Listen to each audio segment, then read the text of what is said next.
They said phone wasn't dead. That's just you trying to squirm out of it. Vince, I swear on my life, because You don't have to tell me, John. I'm just telling you what he wrote me. Kate will attest to this. When I tried to get on my phone, it was dead. She was with me when it was dead. And the other thing I'll tell you is, so let's get this straight for a second, Vince. Now, I'm going to try and ask you to use your Columbia brain. Okay? If my friend's phone was stolen, and we found the guy that stole his, which was a man, why then are we going to then jump that there's two perpetrators? The guy stealing my friend's phone, and then Kate's phone was definitely stolen. And I know that's as a fact. And then my phone is stolen. And then somehow this guy's alleging that the only phone Kate stole was mine. She didn't steal her own, and she didn't steal my friend's. So she didn't steal her own. You're really cracking the case, John. Yeah, good point. Maybe it's just as simple as Kate didn't want your friend's phone, your brother-in-law's phone. She only wanted your phone, and her phone is not stolen. She hid it, right? And so this guy in Ithaca's got your friend's phone. That's it. Or maybe everything in life is not some kind of Star Wars, Joseph Campbell, power of one absolute. And he's just saying, maybe Kate knows a little more than she's letting on. Right. Can we agree with that, John? Or is that too much for you? Yep. For, again, my hypothesis is this guy's just trying to put it on Kate. Well, this is the guy that you're claiming has Kate, information. As you text me right now, did you steal my phone? I'll believe you. Send her a text. Let's talk to her. Kate mean he didn't steal the phone like Charles Manson didn't kill those people. Right, yes. Good point.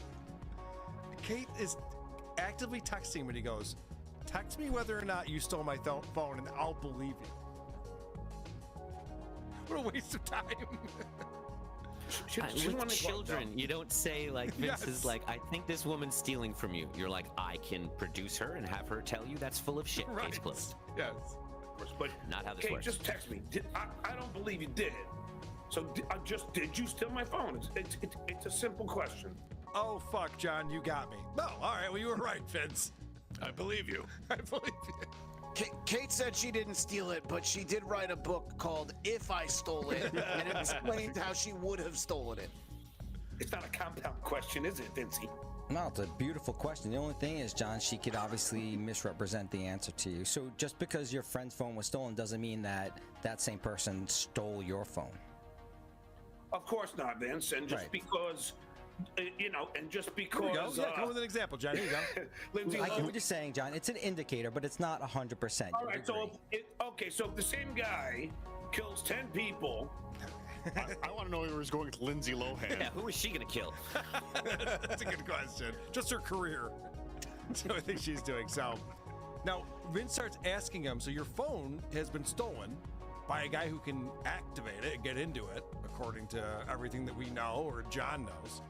Is there anything incriminating in this phone that's going to be embarrassing for John?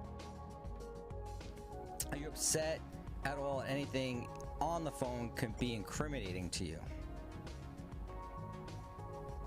Not incriminating, no. Anything that's embarrassing that we wouldn't know about? I don't know. I mean, how would I know? Well, it's your phone. How would I know? Well, because you know all the bullshit you put out into the world, and you know reality. So, what's the part that's reality that's going to embarrass you? How would I know? And for those of you just listening, John waited for the question to finish, then took a giant sip from a cup of tea, and then just like swirled it around his mouth while he was thinking, waited for Vince to finish, then took some time to swallow, and then came back with nothing. Right. By the way, that might be a coffee or a tea mug, but I'm sure that there was probably some grain alcohol in there. It could be Irish coffee. We don't know. Yeah, that's fair. That's fair. Like what? Naked pictures, your porn sites that you visited, all that stuff. Emails to family. Looking up. Let me think. Come on. Comedy of threes. Emails to family that go unanswered multiple times, maybe something like that. I don't care what porn sites John goes to. I don't give a shit about that. Well, how would he get into an email? Wouldn't they just open up the phone and see your email there? How would you get into an email? Now, this is crazy, guys. If you are on my phone and you have it open, I have this app called Gmail. It's got all my email right there. And then we can just touch that. An app? Yeah, What's yeah. an app? Yeah, like this whole screen is just full of apps, and anyone can just touch that app, and it opens right up. You go into Safari and you type Gmail. No. Nobody can crack that code, Carl. There's this new thing where you can actually just download apps to your phone. Like one of them is email, I have one that's a calendar. You just go into that. Like Candy Crush. I have that too. You just go into that. So you're saying all these pictures on the phone, these are all appetizers? Is that what you're trying to have me believe? They'd have to log into my Gmail. They'd have to log into my Gmail. So this is old man opening Safari and going to Gmail because he doesn't know how to use an app. Or he's this stupid. I don't know. It's hard to tell. If he is logging into his Gmail every single time, you know how simple his password? It's got to be password 3 at this point. JOHN69. I think everybody's right. And it would explain why he's so angry all the time. Imagine if you have to go through that process every single time you want to check something on your phone, typing that small little thing in and doing the CAPTCHA. Right. My buddy David Collins, I text with him from time to time. He was just on the show recently. And I sent out the YouTube link to you and him of the video, and I forget he has a flip phone. He's still doing that thing where if you want to type in an M, you have to hit 5 3 times. Oh. he's got one of those types of phones. Like, I forget that it's frustrating for him to send text messages. I'm like, I'm sorry, I didn't mean to make you text. I'll just email you next time. That's like what John's going through every time he has to open up his email. Wait, I just realized I don't think he's ever looked at email on his phone. Oh. I think that's only on his laptop.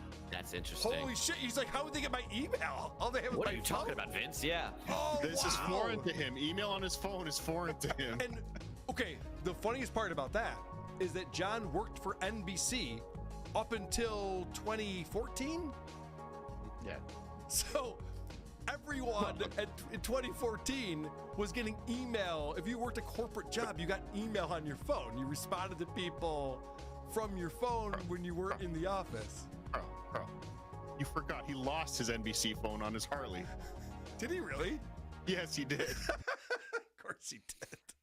Holy shit. But he John told doesn't everyone know. on the first day this would happen. Yes, it's I'm gonna not be his bad. fault. He warned them. I'm going to be bad at stuff. It's going to take me a long time to learn stuff.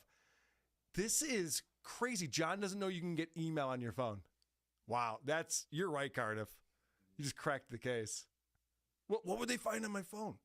I don't know. Everything you've ever communicated to anyone ever? How would they know that? Well, I'm sure everything's saved in there. I don't know, Vince, but I mean, I don't know. just Who pay can this tell? guy for the phone. Oh, so this is the other thing. Vince is claiming this guy, and I've seen the text threads between this guy and Vince. He sent them to me. But he's claiming this guy is saying he wants $10,000 for John's phone. And so Vince has responded with, well, show me evidence that you have John's phone. I'm not just going to put $10,000 somewhere and wait for you to Wire it to you. Right. Yeah, it doesn't make any sense. And now John's going, yeah, but dude, why don't you just give him the $10,000 and get my phone back? Because John thinks, like any poor person, that rich people just spend money on nonsense because they're rich. No. You get rich by doing just the opposite of that. But okay. He didn't really make that offer, John. He was saying like he'd get it to me, not that he actually had it. I actually asked him for proof of life, sort of like the Gary puppet. Like, do you have a picture of John's phone? Because I would pay for it for you to get it back. Yeah, I know. So pay for it, and I'll. Are you listening? So once you found out that your phone And my mic was muted. Derp, derp, derp, derp, derp. Hello. Good to see you. That's something like why then when Apple. No audio. When I was on the You phone know. with Apple, it was. Good thing I, have viewers to let me know I was muted. You had to call Apple to find out where his phone is. Something that you could just easily do. How are on you your all computer or today? device that you Yeah, have. it's just like when you call Google to find out what the weather's going to be that day. It's the same thing. Movie phone to see if there's any movies playing. Sure. So if it was Kate that had it, how did it get to Ithaca? That's. I mean, she didn't have a car. Yeah. Answer that, Vince. If Kate stole the phone, then why is it in Ithaca? What, does she know someone who could possibly go to Ithaca? I guess. Yeah, I don't know, John. Was anyone there with her in college so or live small? in upstate New York? I mean, I don't know where they would live. You don't know where they would live? It may be in a house or an apartment. Or That's where everybody lives. It's a college town. People figure it out somehow. Would they get a teepee or some kind of hut and start a fire? What are we talking about? How would they even? SJ is more full of shit than that time JJ was in Davenport. Yeah. This is a great question. So you think JJ did it? Possibility. That's what you're saying? Your phone. A very telling answer right here out of John, because he's processing all of these questions and thinking through these different scenarios. And he wouldn't have said this at the beginning of the show, but now we're 37 minutes in. I think I've asked her. What does that mean? She denies it, so I mean. Garen's? He's asked her. He thinks he asked her. He asked her if she stole his phone. Now, I don't know a lot about stealing people's property because I don't do it. But if I were to do it and someone asked me if I did it, I would say he was so fucking guilty. But I mean, I get it. It was the heat of a moment. Oh, means guaranteed. Yes, I did steal your phone. Otherwise, you would suck as a thief. I'd be the worst thief ever if that were the case. Just destroyed your credibility, Carl. I know. John, the reason these shows exist is because for the last couple years, you have prided yourself on being a master interrogator. Mm-hmm. You look at the classic lawyer scenes in cinema and you go, I can do that. Yep. You look at actual interrogations on YouTube and you're like, I can do that. And then when presented with it in real life, you're like, Vince, I asked her if she did it. She said no. What else do you want me to do? John, do you ever lie? Why isn't it changing right? What's your point? But I have reasons. Did I break the There are hotkey again? reasons I do it. Why would she take my phone? I can't even think of a reason why. This is interesting. I mean, there's a probability. Everything's a probability. I mean, anything could have been true, but seis cuatro, 6, and Oh, now he's starting to dox the phone number. This is the phone number doxing that he does, that he thinks he's so creative and interesting with this shit. Isn't that interesting, though, that he just goes, well, yeah, I guess anything is possible. We were just playing clips a little while ago where it's just like, well, Kate didn't do it. We know this other guy did it. Now all of a sudden he's just like working through all the different scenarios. This guy Jeff, Sorry, did you hear him when he was doing it on his dark show? No. I think it was yesterday. Oh, yeah. Everything is broken now. Why? He's singing in Spanish. 6, 1, 3. You didn't know Trey. This is a tough one. That's a tough one. Puerto Rican did not what is agree. it? The 8th day of Christmas. I don't know. I have 9 pimples on my back, and then. Okay, and then hold on. Giving out his phone number in a coy manner. 8 warts and 9 seis cuatro. What? No, I have all these pimples on. No, I'm only kidding. They're really just little bumps from eczema. So you're Sure. giving out someone's phone number. Why do you have animosity towards that person? Yeah. This is the person that Kate. Now, here's the other thing. When Kate called this person in the morning, well, in the afternoon, because we didn't get out of bed till 1 o'clock. But when she talked to this person, it was on FaceTime on her computer, like she didn't have a phone. There's your proof right there. She's pretending she didn't have a phone, and she kept that up the whole time. She didn't slip up and go, oh, I'll just give him a call. Oh, fuck! Where did this come from? There's your proof. Now you could go, well, that was a guise to make it appear that she doesn't have a phone. Yeah, I think I just did that, actually. Now I think about it. Good call, John. But I will tell you that then all of our conversations after that were all, through her through her FaceTime. So if that was a guise, then she kept it up. Oh, wait, actually doesn't help prove my case at all. Never mind, Vince. You might be onto something here. Okay. So look, if she stole the phone, John, I mean, that's a huge deal. I don't think she did, but I don't have any proof to say one way or another. Well, I thought that she did. Whoa! How did we get here? I'll tell you how. It's really great. Vince is so good. He's the only one who does this. He Why is this broken? I am upset. Do it even for a second. So when you present John is that with good? A touch of silence, and you sit there and you wait, I killed the clerk. He okay. He can't have it. He has to. It is a technique for interrogation. And Rob doesn't provide that. Clay won't provide that. They're background noise. They're constant. If you just let him sit with it, all lies will out. I love that. He started with he lost his phone. That was the next day. And then all of a sudden it was stolen, and he's got all this evidence. He knows who it is, and he's doxing this Jeffrey guy, and he can't wait. And then Vince goes, do you think maybe Kate stole your phone? He's like, that's what I thought. I got to back that up. That's crazy right there. I can't believe we got here this quickly on this episode.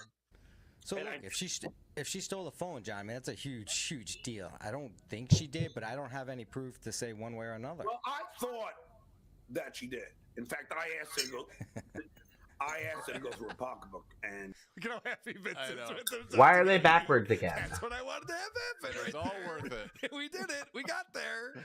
Now he's saying that he thought that she did and asked her to go through her pocketbook. That she did. In fact, I asked her to go through her pocketbook, and she had a very tiny pocketbook. So pocketbooks are. Case Look at my giant pocketbook. Gaping asshole, tiny pocket. I get the biggest coin purse you've ever seen. The phone would be sticking out of it. It was like a Prada or whatever, Not if she took it at your house, John. What? At her house, sorry. If she took it at your apartment while you were passed out drunk on her mattress. Holy shit, he's so stupid. He goes, did you steal my phone? She goes, no, look in my bag. It's not there. He's like, okay, well, there you go. We'll put it anywhere else. I'm sorry I asked you that, honey. Okay, I think I'm good now. Right. You're Somehow I broke all the hotkeys for my layout. The phone was dead, I think, when he got to her house. But now it's missing and stolen. But the only other person here in the house couldn't have possibly stolen it from me. Right. Yeah. So why would you go through just her bag? Well, yeah, she could have hid it somewhere. Yeah, of course. Anybody could hide anything. Oh. Yeah. But specifically the person you were in the room with would be the best guess, as opposed to anyone else in the world. That would be what we're looking at. Right, yes. Not going to put the phone that she swiped from you while you were passed out drunk on her mattress in her bag. First of all, no, I don't think that she'll get mad at me. She wasn't exactly fucking sober either, Vince. And by the way, I sang her to sleep. Ew, gross. What the fuck? Yeah, he's changing the subject here, isn't he? But we're finally getting to the part that Cardiff asked about. John an hour ago. I know this has been pointed out often, but we have to address this. Cool, I fixed it. John was so concerned about Kate Meany's drug problem that he reached out to her mom and said, you have to get this woman help. It's a serious problem she has. She needs to go to rehab immediately. And then as soon as yeah, but what if she gets fucked up and then makes bad decisions with you? So he's like, yeah, wow. Well, she'll figure it out eventually. She has supervision then. Right, yes. She's around people she can trust. There are times I wrestle with Howard Stern and how he treated a lot of these whackpackers, because it's such a gray area where they were generating so much money. They were so popular, but they didn't get paid.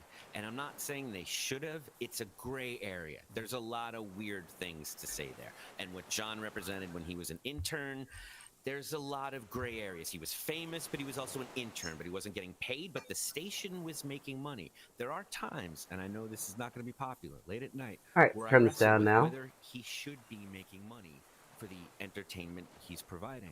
And then turn on the music. And then you hear Artie talk about how, when I was sober, the only one who came to my house with a six-pack was John. The only one who gave me shit about being sober was John. Jackie Martling, recently it was uncovered, was like, I had to stop talking to John because every single person in my life was like, good for you, Jackie, you're sober. John made me feel bad about it, and I think made him relapse.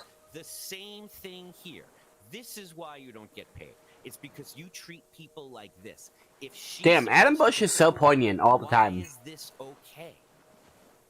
Now, very well said. And I talked to Dan Filato about it when John was calling Dan the enabler. Meanwhile, Dan's living with Artie, trying to keep him sober, doing everything that he can to keep him sober and get him into rehabs and stuff. And like you said, John shows up with a case of beer. John is chugging beer on Artie's podcast in front of him. You couldn't even get drunk beforehand? I mean, I'm sure you did, but you couldn't just, like, support him? Maybe he has a problem with it. Maybe you don't. You can't be there for him. You have to shame him and make him feel bad? That's what these people expressed. Yes. You know, it's really, it's horrible, horrible behavior, and it's repetitive, and he's not learning anything. Well, John was being supportive because that case was for John. Artie wasn't entitled to any of those beers. John was going to drink all of them. I wouldn't share with him if he was drinking. Yeah. But he can't stop talking about how Artie left the room and came back and left the room and came back. Maybe because your fucking six-pack was triggering. Maybe just seeing his old friend drunk was triggering. And he's like, I don't know if I can do this sober because we used to do it this way. Yeah. Either way, you're not bringing out the best in people. No, definitely not. John is a selfish asshole. Really? He's selfish like a 6-year-old is selfish. He doesn't. No, I think you're right. Other people, he affects them in negative ways, and he doesn't give a fuck when you tell him that either. No, he sucks. And by the way, I sang her to sleep. What song? It's called "Lead On." Lead On. I know that you're feeling kind of lonely. I know that there's trouble with you. There you go. Lead on. This is a song he wrote for Oscar. Oh, is that what that is? Yes, it was on his old YouTube page. Yep. He had a video for it and everything. I remember that. Lead on. He sang her to sleep. Now, all of us are older gentlemen at this point, but Can I put it right? Place where we've hooked up with young ladies and fooled around or went all the way or whatever. Has anyone ever, and I'm not saying not just ladies, whatever your proclivity is, has anyone ever on the first date going back to the house sang their partner to sleep? It's just normal behavior in any world. Carl, I've been with my wife for literally 20 years. I have never sang her to sleep. Where is... Not even Talked her to sleep a few times. All right, sure. I might put on some shows that I do to help her, finally get some rest. But I don't sing, Cardiff. That's the point. Okay. This is crazy. So I need to put it above that. By the way, John, you only saw her as a friend you were trying to help. Yeah. And then suddenly, through fate and time and just coincidence, and she turned 25, suddenly you see her as a romantic interest. You say in this episode that if she wanted to get married, you would marry her in a heartbeat. And so your instinct is to sing her the song you used to sing your child to sleep? That's not cool, man. One of the lines is, "You're my buddy Oscar." That's fucked up, dude. Do you think he changed That's it? fucked up. I would hope he changed. I'm your buddy, Katie. I gotta find the song now. I know I have it recorded, so. Okay. Oh, that's so gross. Yeah, it's fucked up, dude. On his show, his kids could be watching this and seeing this. Oscar could be watching this and going, "Oh no, Dad, what are you doing? That was my song. What are you doing right now?" I think he knows they're not watching. Oh, I'm sure he does. So this goes on. I'm sure it'll be talked about by a lot of people. It's a very interesting episode. This all just happened today as we're recording this on Monday the 23rd. And so he goes on to talk about, it's possible that Kate wants to get back at you for what you did to her mom. There we go. What do you mean? What are you talking about? It's like, Now I don't have a copy of it.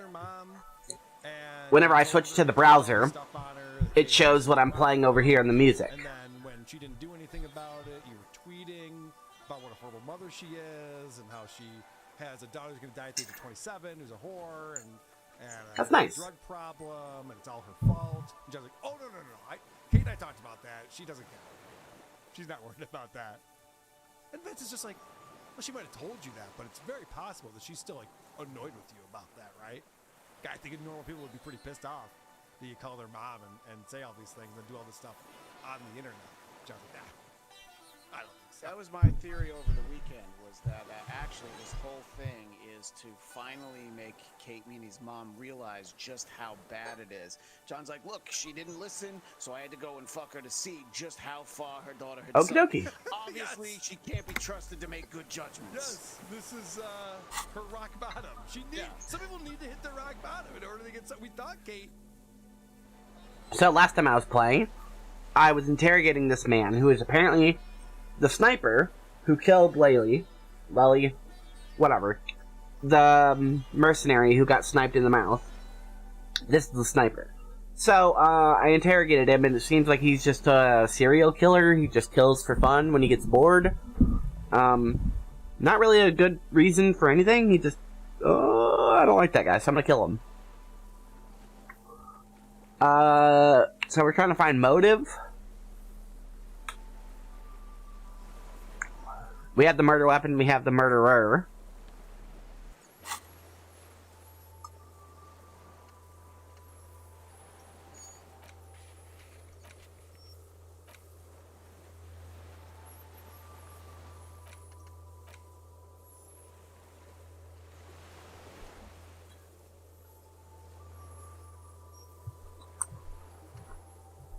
I wonder where the helmet is. I really do.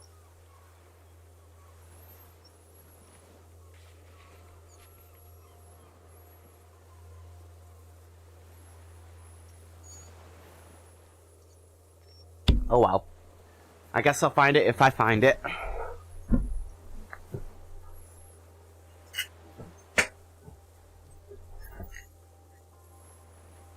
Now that I'm done with all the preamble and shit, I gotta go get my water and stuff.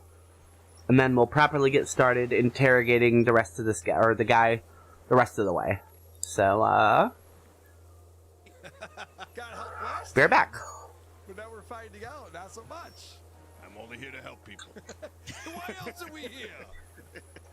Than to push a rope and help people. All right, guys, we've been having too much fun. Let's bore everyone with a game show from Cardiff. Cardiff is back, baby!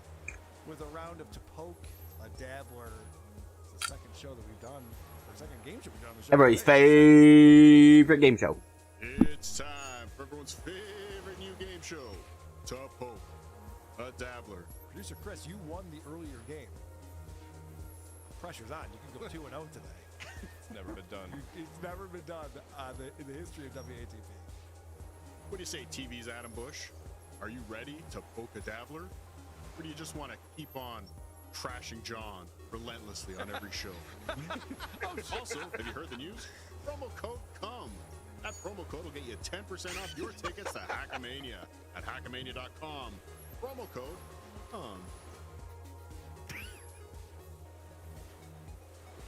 Yeah, Ma, just, you take it off the hook, all right? Sheet Citizen, thanks again. You also went on a 20-minute rant on how KB and self-person versus Matthew Perry joke. Yes! And guess what? Anybody who was watching me on Brennan's show, did I not say it to him? Did I or did I not? Did I not stand my ground, cheater? I said right on his show, I have the receipts. I said, Kevin, yeah, I mean, ha ha ha. I go, that's creative? I mean, like, that's supposed to be funny? I said it to him. Oh, I did. He goes, well, I just think it's funny with junkies. I go, yeah, Kev? Then that's like every rock star you like. No, it isn't. Yes, it is, Kev. Did I not say that? Because I'm pretty sure I did. In fact, I know I did. Take it off the hook. Just take it off the hook. Classic bet. Just answer it and leave it there. During his one-man show, he has to have telephones. I'm gonna rip that phone out of the goddamn wall! And Kate Meany keeps going around and stealing all of those phones.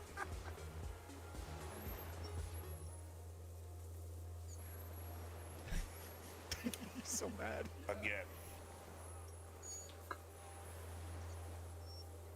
Yeah, just hit talk, and let it beep. I don't care. It'll stop. But yeah, I called them out for it. I don't back down. John's embarrassing. But you see, But you all knew that. Try and create this false narrative. Yeah, because you know what? You can't handle the truth. Rob Reiner. Jack Nicholson. Who can? Not too much, and you claim that you would never go on the KB show again. That's why no one takes me seriously. Yes, I did say that. And I tweeted out I vowed I would never do it. I did. But it's Christmas time. I don't know what kind of skills I need. The old man stares despondently at the logs. It's like he's forgotten your thing. His lip curls into a sneer at the memory. I don't even care about those whores anymore. Get it over with. Take me in. Okay. Renee must have been quite a loss for him. Maybe you could still get him to talk about things that don't require as much rage, because it's not there anymore. Glad we talked about what?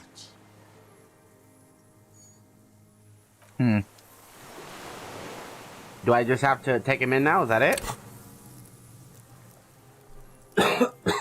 I thought I had to do more.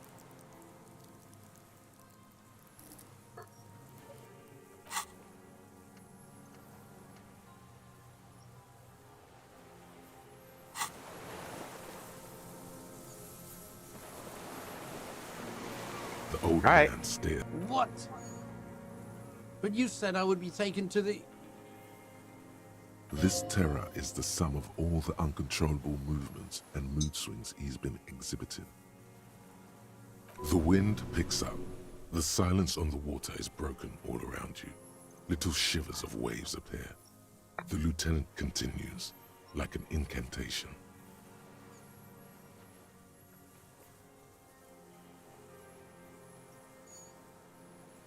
Your Wayfarer rights have been suspended. Information provided to the officers on the scene will be used against you by the prosecution. You will be given legal counsel within 1 week and must face court in 44 days. Do you understand? Do you understand? But... No, I don't want to. I have to stay here. Why do you have to? Confirmation is not required, sir. Now on to the boat. Okay, perception legendary, gotcha. Be right back.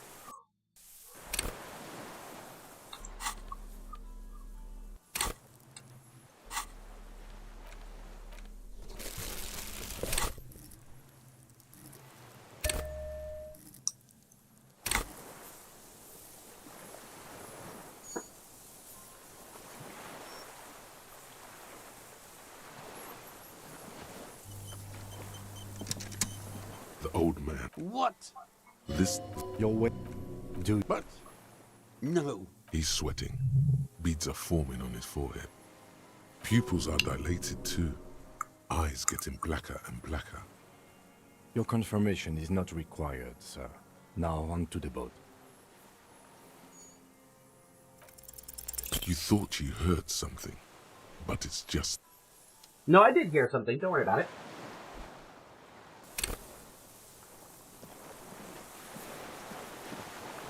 The old... His lip curls. Glad we took... What? Do... But... No. His pupils are... Your confirmation is not required, sir. You thought you heard...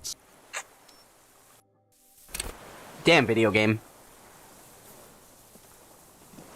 The old man stared. What? But you said I would be taken to the... This... Your... Do... But... No. His pupils... Your confirmation is not required. You thought you heard something.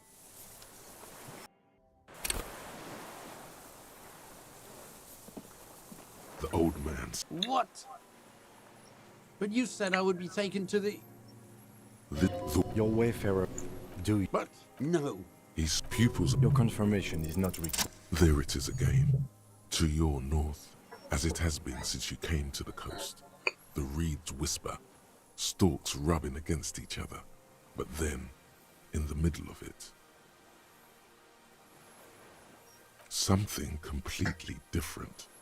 It sounds like a bow, very slowly being drawn against the strings of a violin. A very small violin, made of reeds and rushes.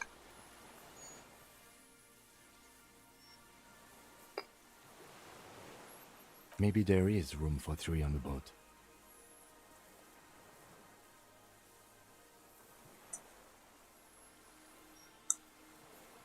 What? What are you talking about? Is this really us? Your skin crawls. What could it be?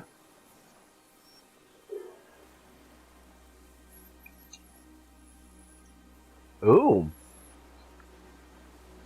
Wow.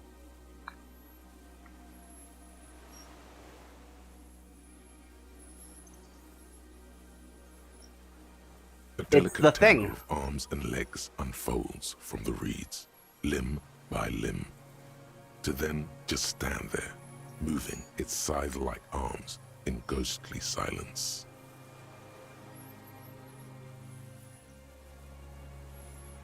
It's huge. Look at it.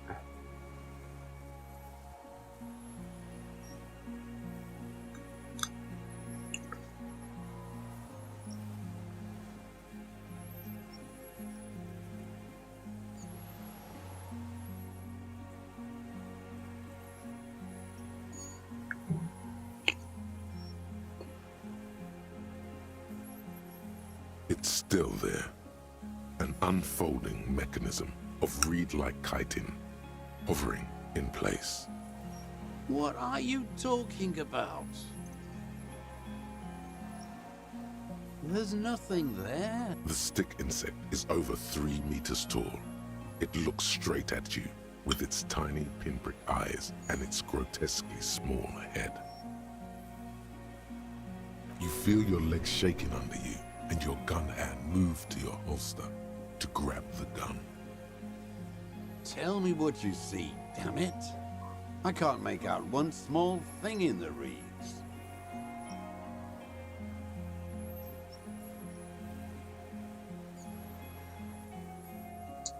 It's so cool.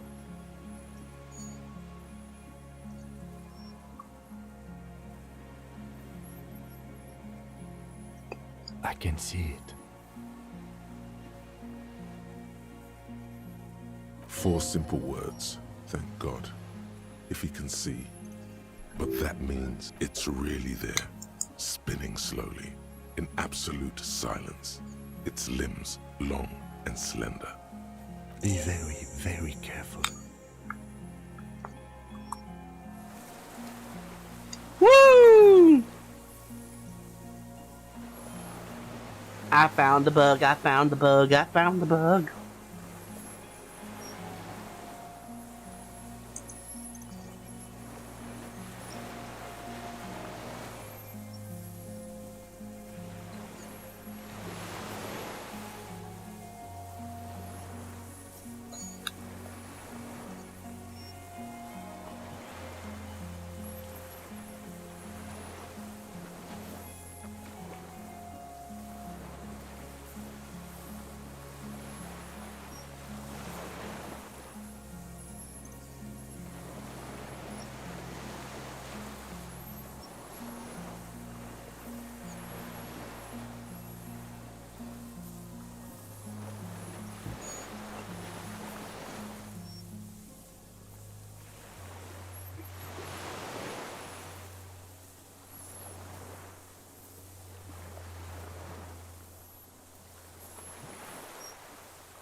Bro, bitrate is too high? Okay.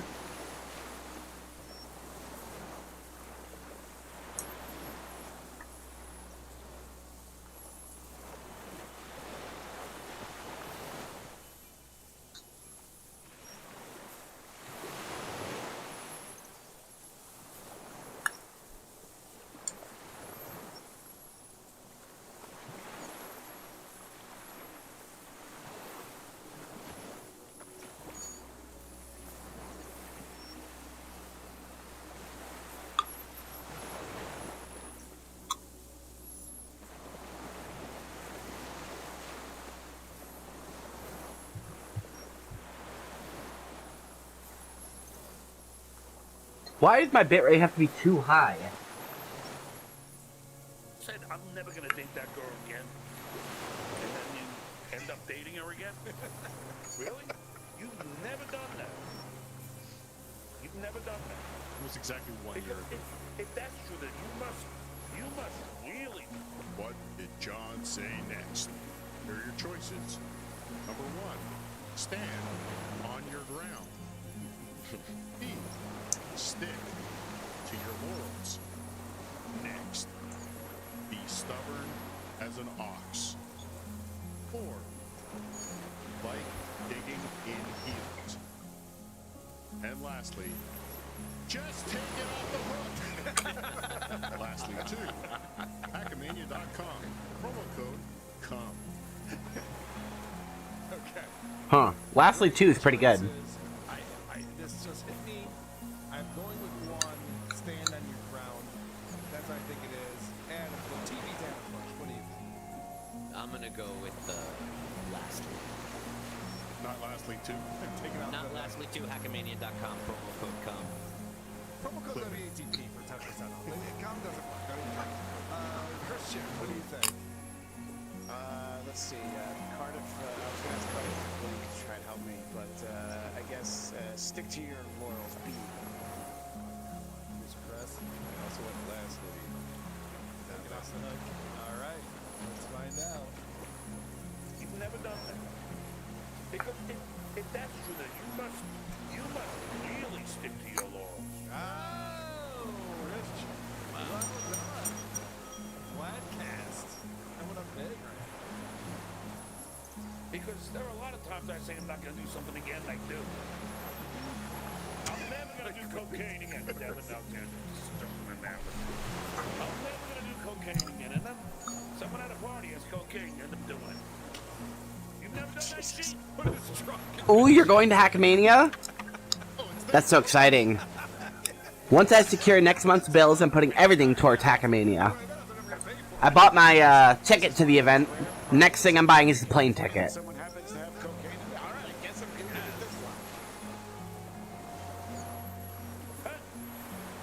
I'm never going to drink tequila again. And then, There's 2 examples of coke and tequila? And those are called alcoholics and liars. Yeah, I don't know if I can afford that. None of this answered the question. You said you wouldn't go on KB's show. You went back on his show. I want to. You spent 20 minutes explaining all these reasons why you went on. Doesn't change the fact that you're a liar and apparently addicted to tequila and cocaine. The creature stands on long stilt-like legs, antennae hanging from its head like a woman's hair, white and curled at the tips. It is no more than 5 steps away from you. Reed-like tufts stick out of its joints. As the insect moves its forearms, it produces a faint hiss, like a reel-to-reel machine spinning after the tape breaks.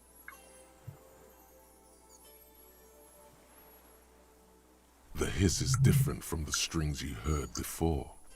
It says something else in a lower pitch.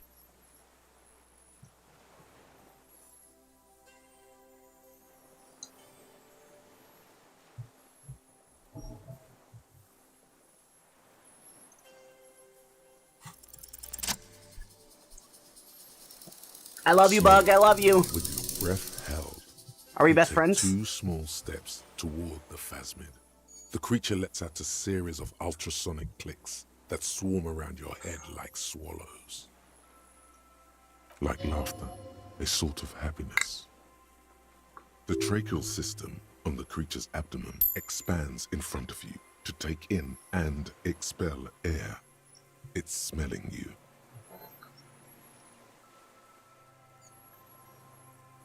Hissing and clicking, it extends its mandible-like antennae to greet you.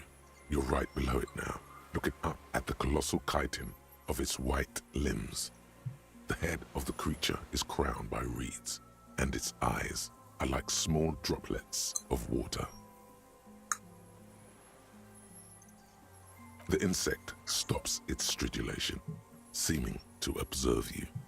Below its crown of reeds, little pinprick eyes detect motion, glittering.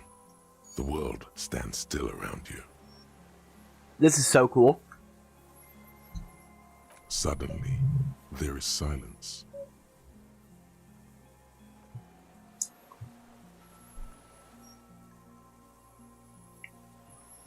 And Twitch crashed again.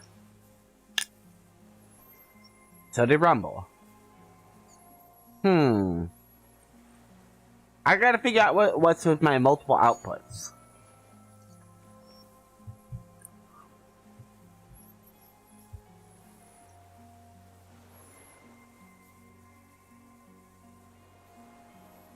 Yeah, it's definitely user error. I don't know what I'm doing wrong.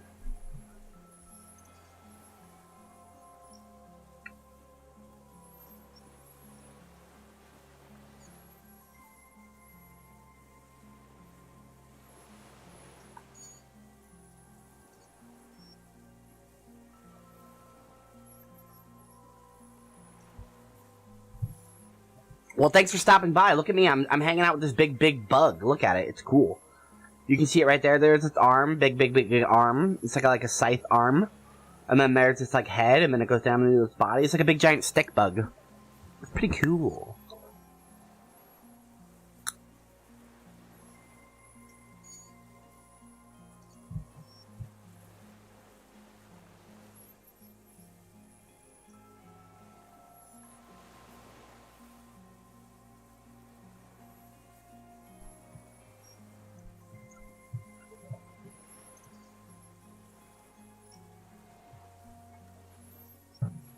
Exactly. Neither does this old man who's huddled right here.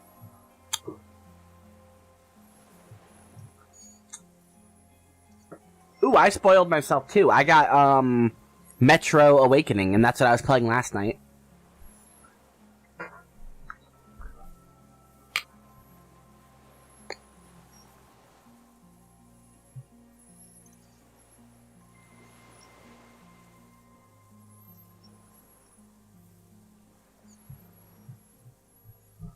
As you do, the invertebrate comes to life, its limbs moving independent of each other, as if each has a mind of its own. They are white, like stalks of porcelain, knitting above you, praying to you.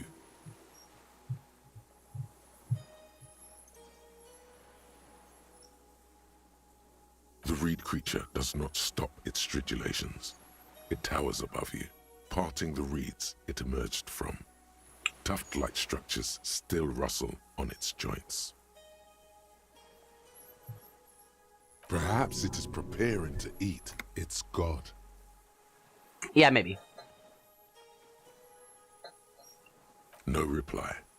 A total ancient silence comes from its mouth, along with what appears to be some kind of foam.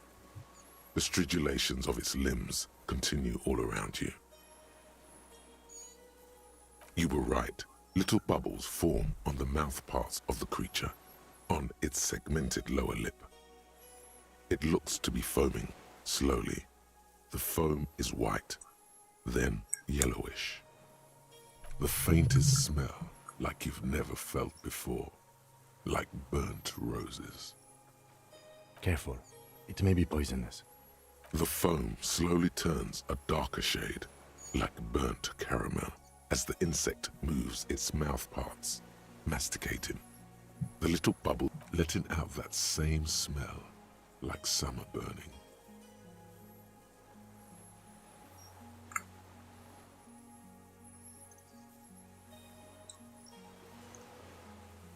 Maybe it is real, the pheromone. The insect's head is crowned with reed-like scales, the shape of seed heads. They rustle as the air moves.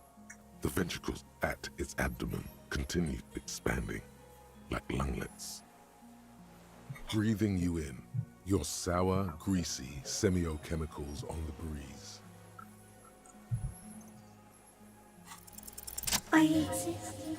Whoa!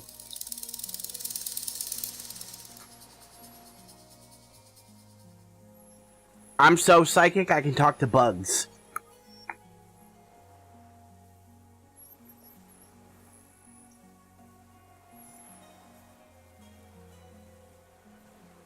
Tell me what he's like for you.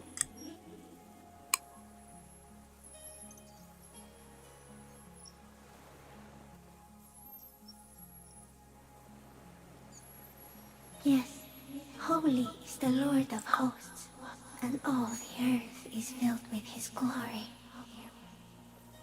Okay. Now, I will tell you what it's like for me. For me, it is a series of half-lit images, a kind of darkness, being intruded upon, transient, dim, moist.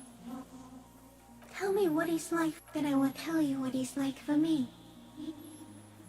Yes, now, I will tell you what it's like for me. Shapes of plants and animals, and internal sensations.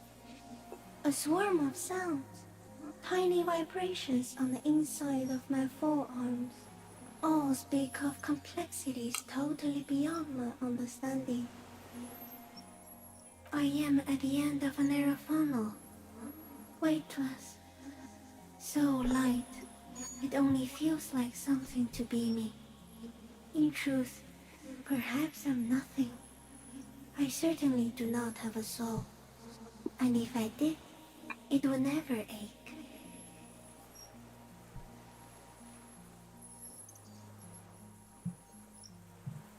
Okay.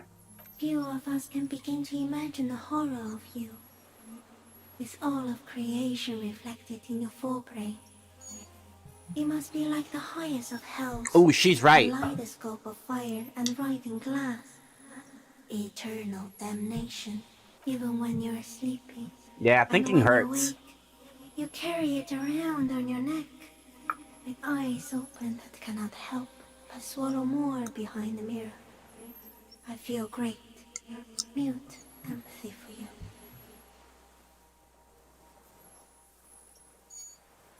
You want to be a fussmate? Are you sure? Why not? Sometimes, when molting, I will grow a lost limb. One time something went wrong, and a small leg replaced a missing antenna.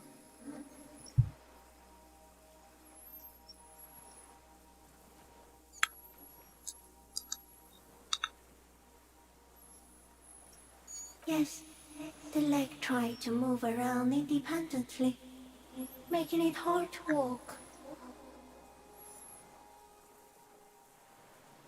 Yes, thankfully someone ate it. The next time I molded, I grew an antenna again. I'm sorry for your loss on that one.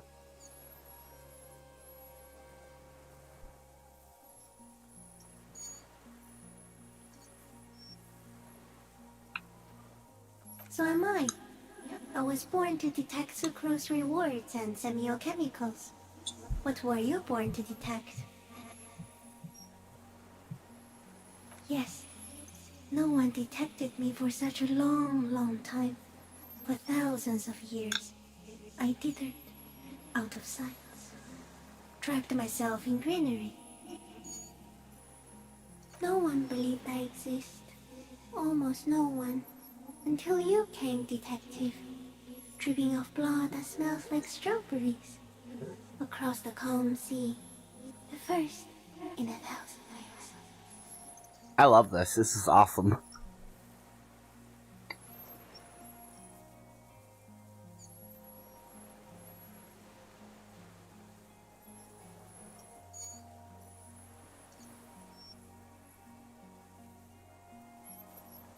No, you're awake. I am real.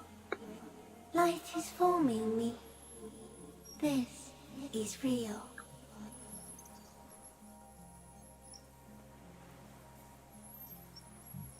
I am an unknown species of the order Phantasmadia, endemic to the Insulandian Insula.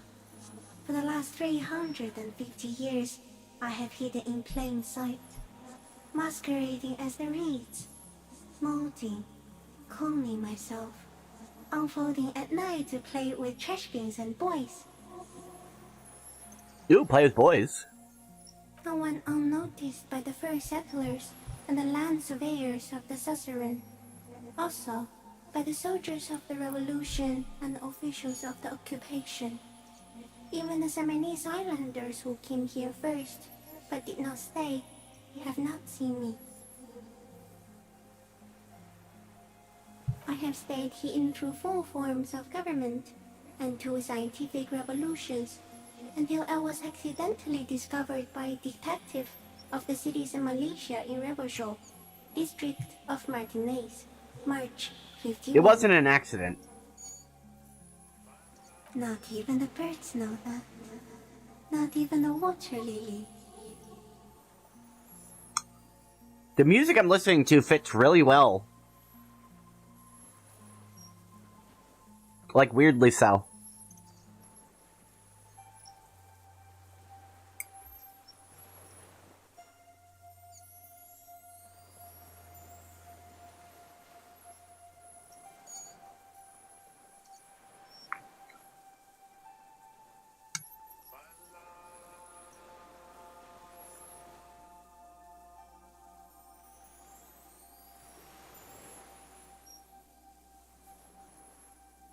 You can also eat it.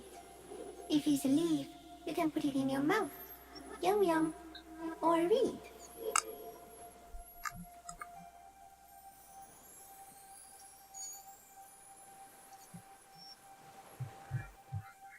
No, you are. The moral of our encounter is, I am a relatively medium life form, while it is you who are total extreme madness. A volatile senior nerve system ominously new to the planet. The Pale too came with you. No one remembers it before you. The Nidarians do not. The radially symmetrics do not. There is an almost unanimous agreement between the birds and the plants that you are going to destroy us all. It is a nervous shadow cast into the world by you, eating away at reality. A great, unnatural territory. Its advent coincides with the arrival of the human mind. You're a violent and irrepressible miracle. The vacuum of cosmos and the stars burning in it are afraid of you. Give me enough time, you will wipe us all out and replace us with nothing. We suspect it will be something like the oxygen holocaust that wiped out anaerobic life 2.6 billion years ago, when organisms first started breathing. Only much worse. The oxygen holocaust? Instead of air, you exhale thoughts. There are no trees that eat thoughts.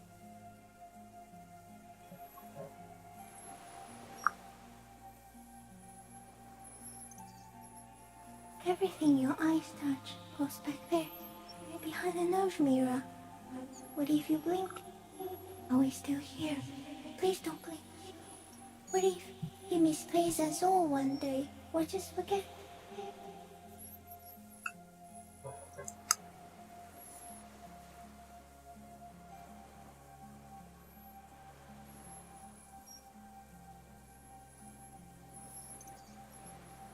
So it is already happening. Soon, one of you will close your eyes and open them to see that none of this ever existed. No, the Pale too. It What? isn't your voices. Instead of air, you... Everything your eyes touch goes back. No, you're only thinking it now. This is a revelation.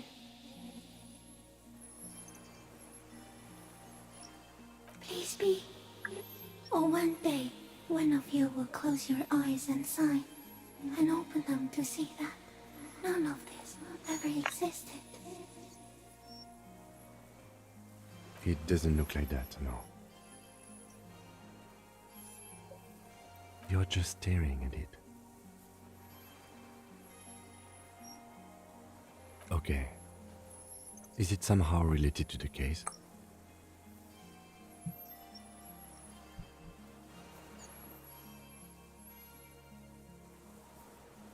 I think we should take the picture, and then you should back away from the unstudied species.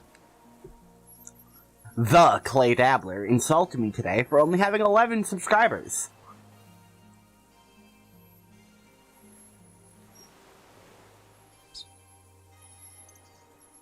Tell me what it's like for you.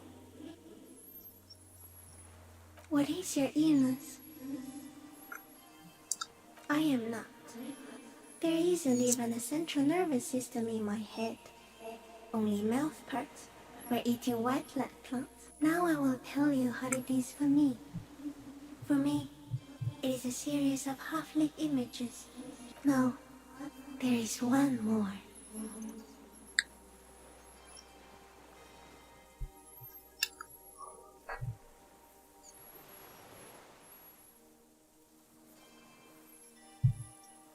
Thank you. I also have one more thing to say to you before you go. That woman, turn from the ruin. Turn and go forward. For freedom.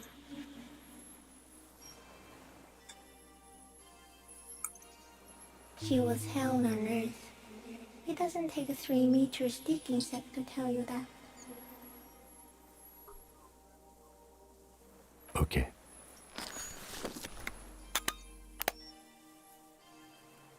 There is no change in the insect's motion. In 3. If it moves, you jump back. I'll shoot. Here we go. 3, 2, 1. The shrill flash of the camera cuts the air Wow. like the blade of a sword. The phasmid freezes in its bright light. Head turned toward the lieutenant, hypnotized by the flash. It stands frozen before you.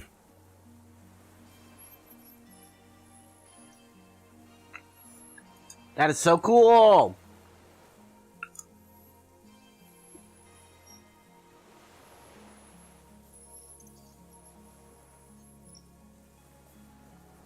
I got it.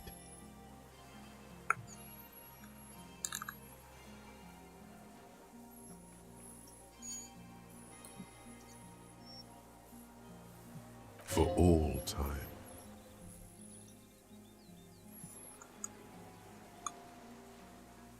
The antennae hang from a great height. With your hand shaking, you barely touch the tip of the left whisker. On contact, the kiting curls into a spiral, like the tip of a poison ivy. Its touch on your fingertip feels cold, ticklish. The sensation is electrifying, resounding through your body.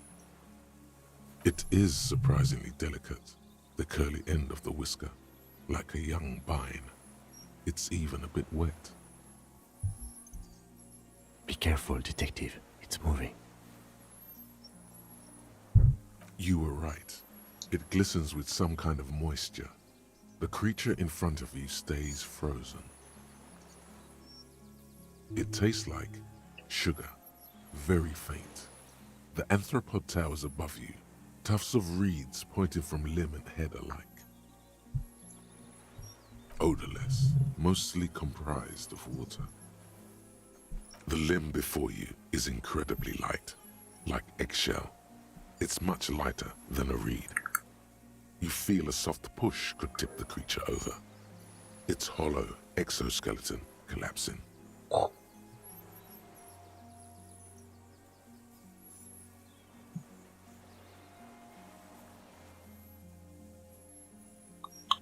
A small shudder passes the creature's arm. High above you, its black pearl eyes still glisten, mesmerized by the light passing its nervous system.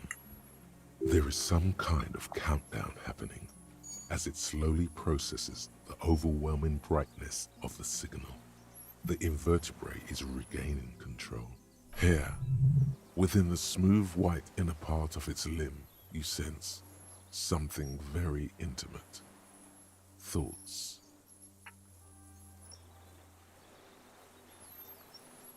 Another shudder passes through the forearm under your palm. Feels like blood pumping through a brain. It's coming too.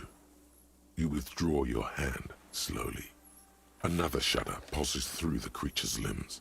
It jolts back to life, like a record continuing where it left off, in a swaying, praying motion. Even the small black pearls of its eyes do not stray from you. As you're turning away, the phasmid mirrors your movements, stepping on the water, the long limbs carrying its feather weight without breaking its surface. Goodbye.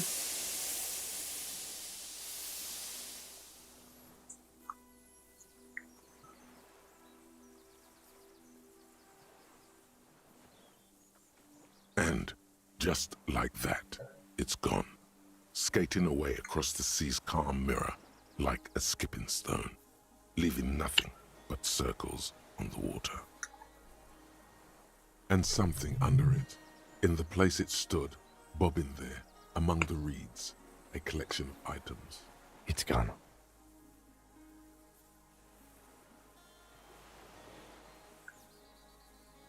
Looks like a nest of some sort. We should have a look. Apparently, yes, like a water strider. Only, I've never seen anything like that in my life. What now? It's some kind of strange. Our suspect is not looking so good. We need to check on him. Oh, wait.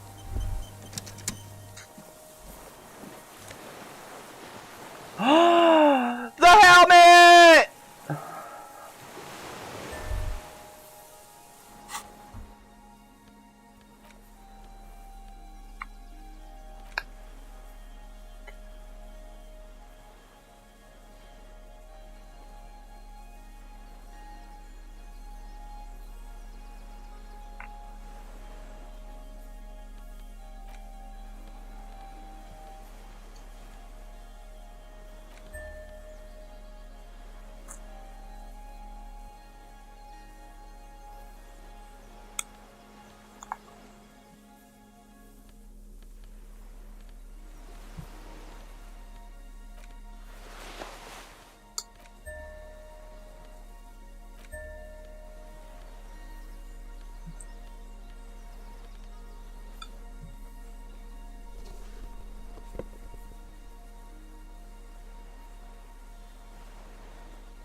Brother, you've managed to collect all the armor pieces.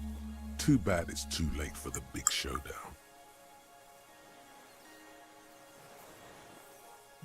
It would have looked very impressive. Still, you found it all. Now your mortal coil is completely protected. Few cops are this futuristic.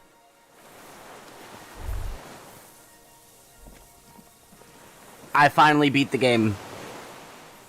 Fuck the murder, fuck everything else. I've completed the set of armor. And I also look swag as fuck, so. What is it? What do you want from me? Something is very wrong with him now.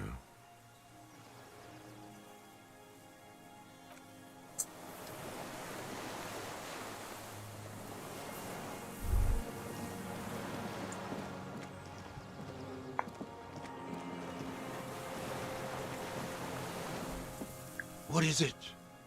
What see? Mr. Dross?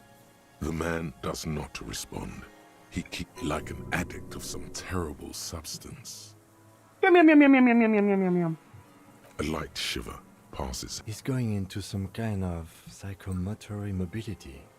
The trembling mouth. Between this and the broken tire he's used for a boat, I think it's safe to leave him here, while we go and get help. It will need to be medical first, I'm afraid. He stares into the reeds. Your words don't stir anything in him. I lost. He turns his eyes to the reeds again, as he's done so many times. Beige and white stripes. He lost the scope.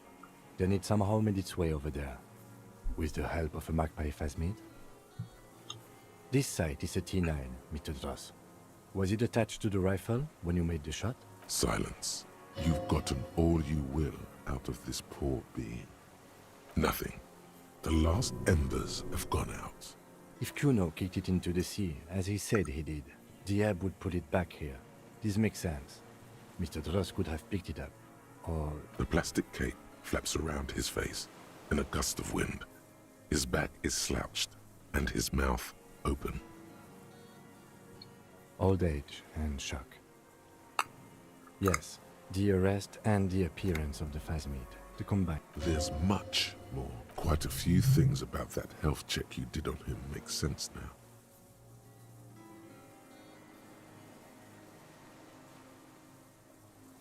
Like a drug? His pupils appear to be dilated. They still are. He was energetic and articulate. After all these years alone, with little hygiene or medication, I would expect worse. He does not seem to be animated now it's left. Honestly, I mean, why not? It's 3 meters tall. He did seem distressed when it finally came to arresting him, like he didn't want to leave. I have absolutely forgotten to take notes. I hope I remember all of this. This will be one hell of a report. Thank God we have the photo. We should think about getting back to the mainland. To get help. He'll be safe here. If we don't take too long. Alright.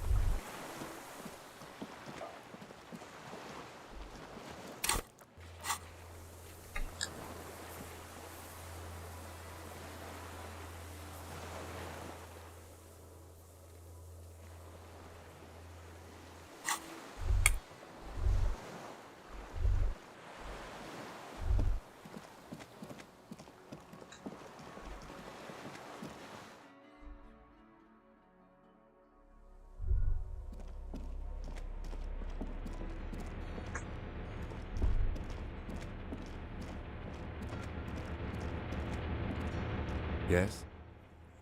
Okay, let's talk about it. You stole the boots. I did steal the boots, Kim. And I would do it again, too.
I'm so happy I found the bug.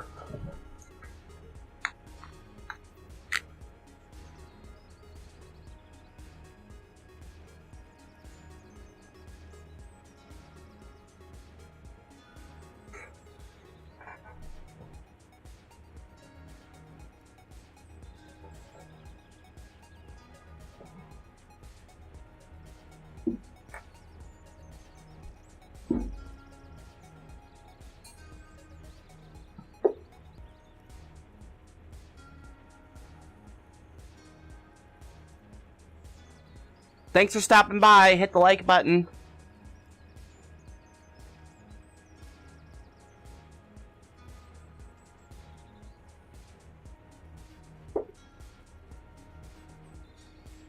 It's $300 a bottle, and you take a shot.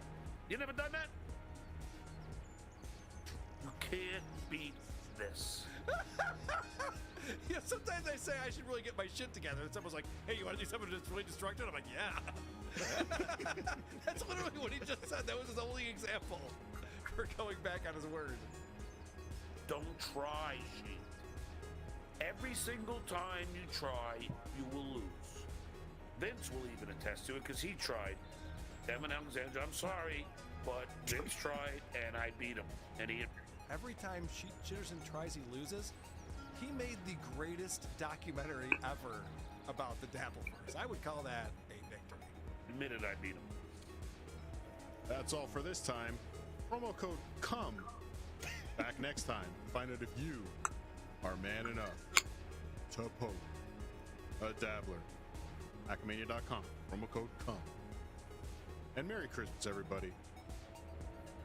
Sit, Eugene, sit. Good dog.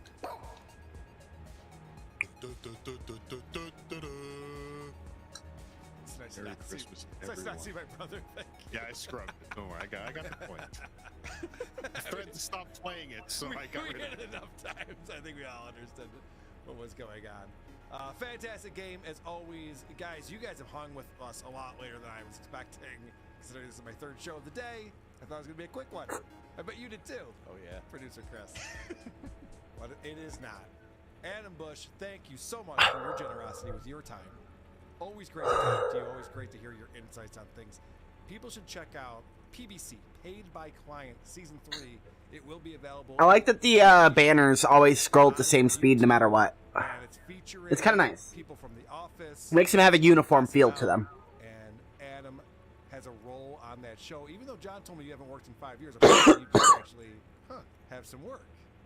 It's so funny because probably I'm on a show that features a lot of cameos from a lot of familiar faces.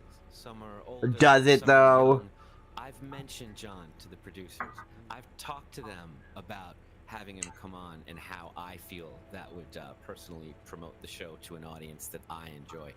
Do I need to move that up?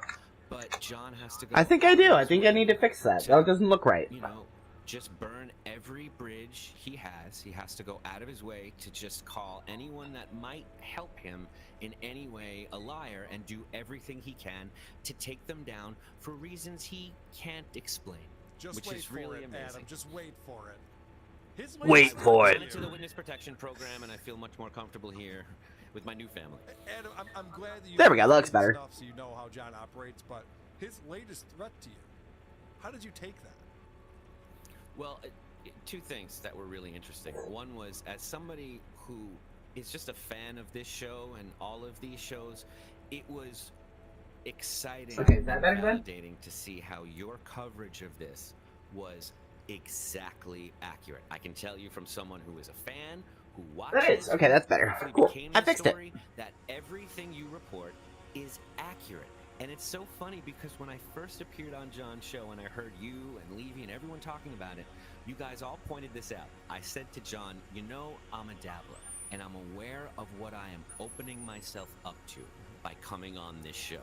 And you all laughed and John nodded his head and said, yup, yup, yup. And you all noted, John, he's talking about you. Yes. He's not talking about it, the risk of being here with you. And sure enough, however many months later, nothing has changed, but he wakes up one day. See, and that's why I hate the fucking wired controller, or the wired headphones. I have to attack this person, and you're the only one trying. At least I have the quick release cord right here, you know. So if I pull it, it only goes from right there. So it's not too bad. Do you understand that? You told me I could go on these shows. You said I'm ungrateful. I offered to help you with self-tapes. Yep. I offered to help you stop the rewind button, even though that hurt me and Cardiff and everyone personally. I showed you. I took the time and I showed you. You did a test run. You turned off the rewind. You forgot how it went and then immediately didn't do it on the next show. But I showed you. I've done everything you asked. I've listened. I've been honest and upfront with you. And still, delicious. The only way you know how to end this is in doxing people, is in attacking them, is in trying to hurt probably the only people that are being nice to you. It's really quite remarkable. I had a friend once, I loaned them my car to move. I was the only one helping them. When I had to take the car, congratulations. they were like, that must have taken an enormous concerted effort, considerable ingenuity, and timing. Now I'm going to report you and you are going to go to jail. Right now, and I'm the only one you're shitting on. You know, that was 20 years ago. We're adults, John. Like, if you want to have a career in this business, maybe don't attack anyone you meet because of fear of inferiority. And John's whole thing was that you were trashing him, and I pointed this out. Am I? Anyway, did you want something related to police work?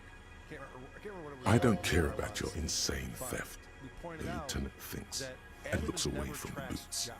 Just know, if anyone asks me, I will snitch on you. Excuse me? You have a... The moment passed. No, he couldn't. But you know what I mean, though? Like, Oh, hypothetically, yeah. Who watched your analysis of them would go, oh, and this guy, everyone likes this guy and agrees with him? Shit, all right. All of these shows are the ghost of Christmas past, future, and present, just for him to look at his life and learn something. But it is not. The skiff is swaying on the waves by the dock. To have this in our life, everyone going through all of it, Les, explaining where we are were done right, here. where we were wrong. Yay! He's capable of it. He had Pat Dixon on recently. The skiff rocks gently under your weight, but for the sound of conversation on the water, there is someone inland waiting for you. I don't think so. He's like, are you Two sure? men Take a look. and a And he's woman like, I stand really don't on the think so. concrete Because black square guys of a normally make nameless fun of him. village, John looking at a small yellow boat can't as it tell. draws closer. The sea is calm. Hell, so we can only. You reach the jetty and climb out of the skiff. Okay.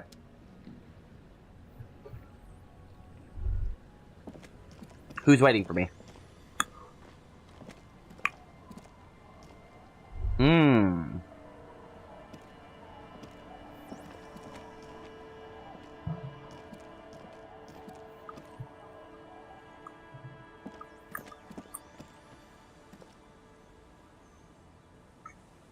I'm assuming I can't just walk past them and ignore them, right?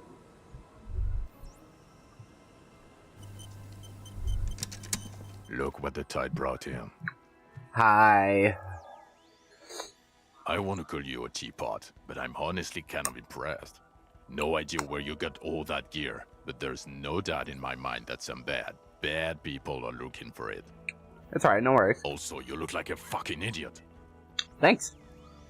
Whatever this is, it is completely unimportant compared to what you've just seen. This is the man with sunglasses from the Whirling in Rags. But where are his sunglasses?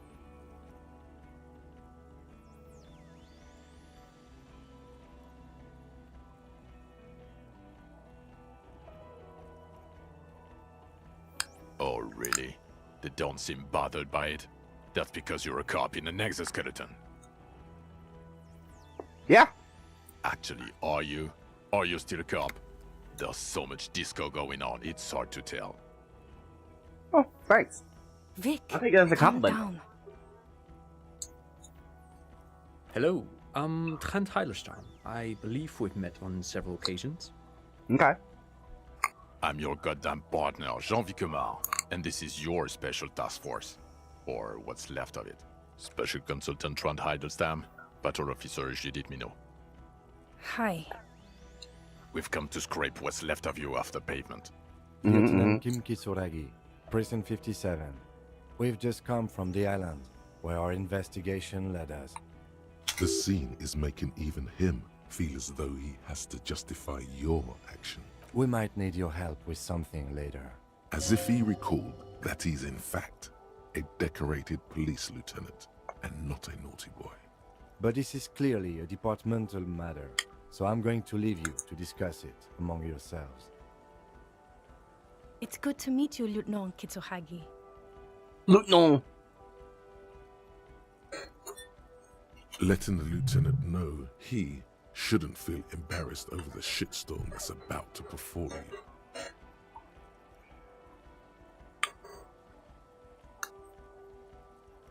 Ari, we want to help you. Trent, I believe this is where you come in? Yay! They're relieving me of duty, aren't they? I don't quite know what I'm doing here. I was asked to participate as an expert. I think I need to manage your expectations a little. I'm at best an enthusiast in cognitive science. My background So what? is in something else entirely.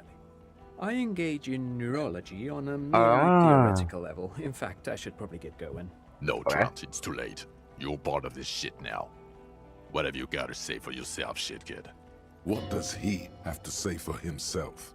He left you to catch the bullets. Shit kid. What an interesting moniker.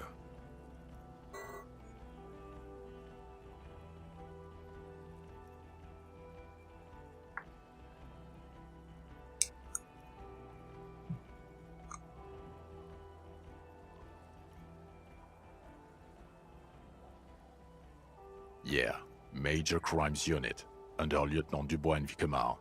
Ring any bells? Yeah. Now it does. He doesn't remember. Well, I didn't know. I do. I remember. He really doesn't remember.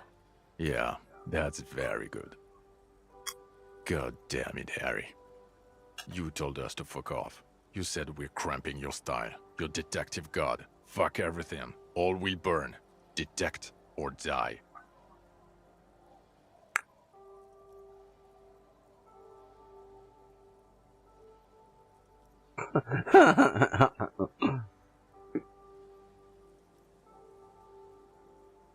Why would you have a literal? Why would you leave a literal police job?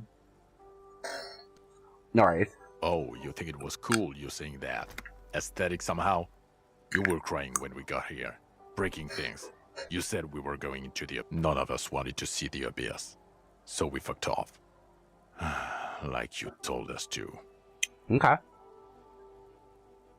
I don't want to say any of this. I don't care about any of this. Can I leave? Hello? The cafeteria manager you fucked over told us where you went.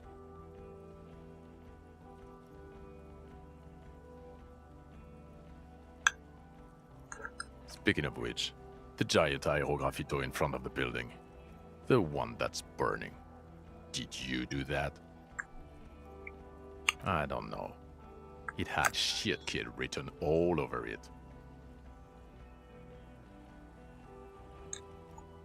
The bells aren't ringing because you have brain damage. Trant, this is where you come in. How bad is it? That's alright. Well, he doesn't have visible tremors, he talks without slurring, he can drive a boat, he's standing, reasoning. All good signs, but complete retrograde amnesia, episodic and semantic. Meaning, you forgot both who you are and the definitions of money, e-solar, pound, and so on. Well, As displayed in a station call, our interactions with him, and I don't want to be a snitch, but also mine with him before when Harry did not seem to know who I was. It's all very interesting. Interesting? Yes, interesting. I have my theories, but I would like to hear Harry's thoughts first. Harry, what do you think happened to you? Neurologically, psychologically, and why not socioeconomically?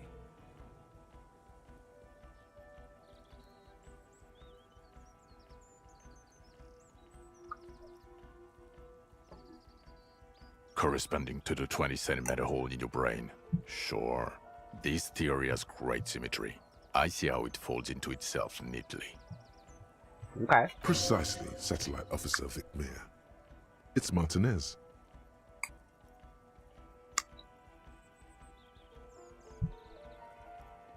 Crabman is an unfortunate choice of words, but I was there. The church on the coast shook from an audiospatial anomaly. It may have been anthroponetic, or perhaps related to radio waves. Either way, I have put this into my report. You should read it. I do not, however, think it has anything to do with him drinking himself to the point of brain damage. Kim! Kim! Come on, man! Shut up! Thank you, Lieutenant Kitsuragi. Just to clarify, I do not think Isolari and troponetics are a hoax. Pale produces global phenomena. It's proven. However... Wow! Cringe! What is fucking... What has not been proven is total memory loss after drinking too much Komodo Red. Honestly, I think he's just lying to us. He has blanked out before. Yes, a couple of times. After some of the more serious benders.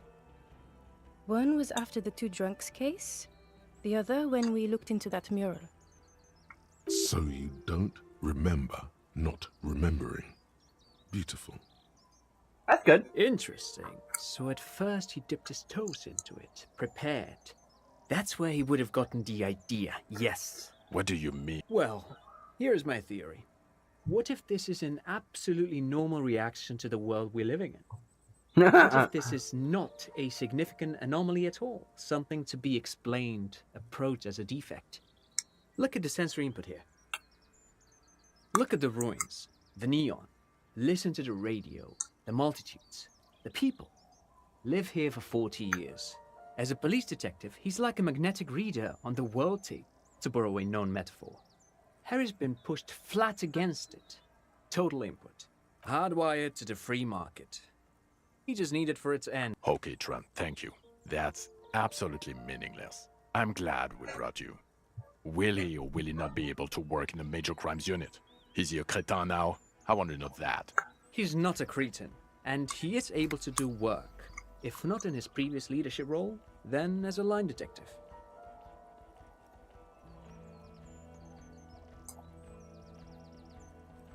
Now nothing. Now we're just going to stand here. Yeah. Just stand there. It's cool. No. Now we discuss that. What the fuck did you do to a motor carriage? Why is it there, Harry?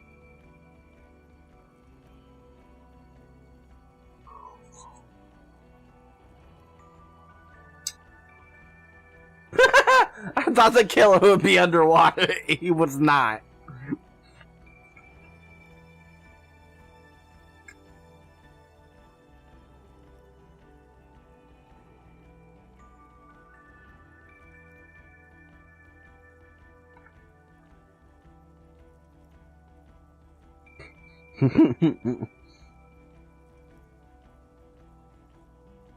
That answer's too funny not to use. Ha ha ha. Ho ho ho. Thank you for destroying 45,000 real of police property that's coming out of my payslip. You know that, right? You're gonna get fired, and I'm gonna pay till I die. It doesn't matter. Your badge, Harry. Show me your badge. The thing that tells people you're a police officer. Why?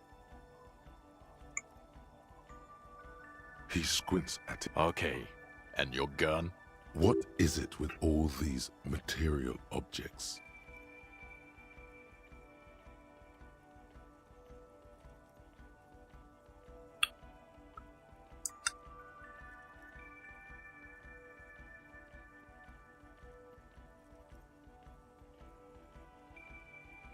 I guess I'll just comply. He has it. I thought it was in the ocean. You're drunk like a bum, Harry. Put that thing away before you kill someone.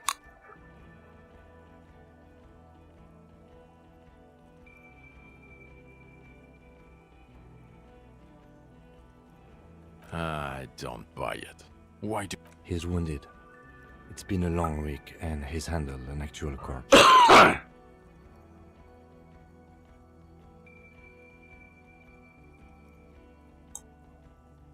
A bit of a week? You're drunk, and you let a suspect escape. A certain class. We've read the reports, Harry. Lieutenant Kitsuhagi's. We know.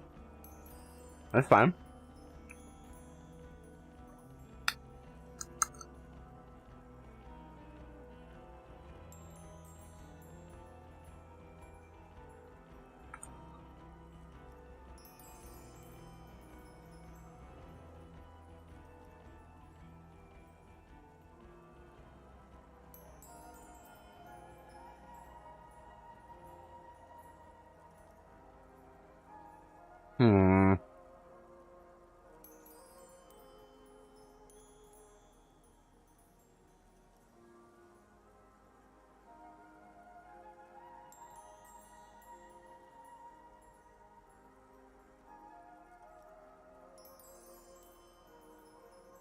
Oh well, if she was nice.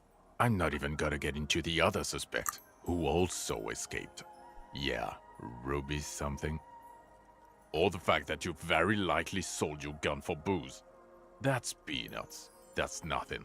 That's a humorous anecdote compared to the 7 people who were gunned down.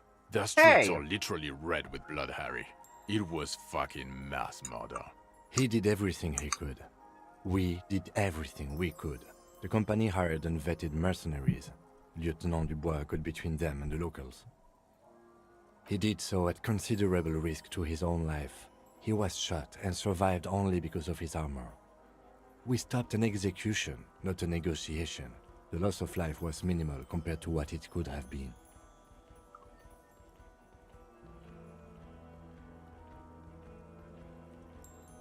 Wait, it's better if I... It's so much better if he does this. Thank you for the input, Lieutenant Kitsuragi. I didn't mean to suggest you didn't handle the situation. You've spent the week with him on this case. What is your take? On the case? On Lieutenant Geoffrey Dubois. Kim loves me. That's his take. Well, the drinking, the lost gun, also losing his badge, that's all true. And he's been drinking on the job. The man sighs deeply. Then there's the self-flagellation issue. He likes to apologize, profusely, making it sound like he's guilty of at least first-degree murder. It's not a good communication strategy for an officer. It's odd, especially in light of his political views. Detective Dubois is, as you may know, a hustler. He recently commissioned a monument to his own grave in the middle of the roundabout, which is just. Other still, he is also a full-blown fascist, an ultra-nationalist, woman-hater, and more than a little racist, which I guess goes well with the grind. I do not know, but he is vocal about his beliefs.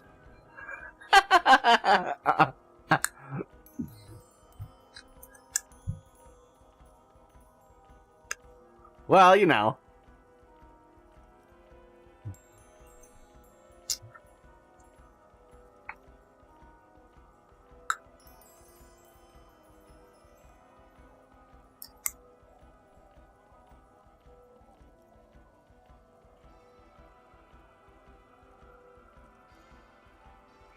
And then there's the motor carriage in the sea, and the constant smoking everywhere, all the time. But despite all this, he is a great detective, one of the best I have seen, in fact. Hey, man. Hey, Kim. Hey, Kim. The drinking and the smoking were stat boosts, okay? He can talk human beings into telling him everything, and he doesn't stop. In all the time I've spent with him, he has not once stopped pursuing leads, however far-fetched and tangential. He is tireless, madly driven. Well, thank you. I appreciate that. Well, except that one time when he stopped to sing karaoke, which, by the way, was a valiant effort. He really sang his heart out. Yeah, it was what it was. Other than that one time, he has tirelessly worked on the case, and he solved it. We have a confession, a murder weapon, and the perpetrator, locked on the island right now, awaiting transportation.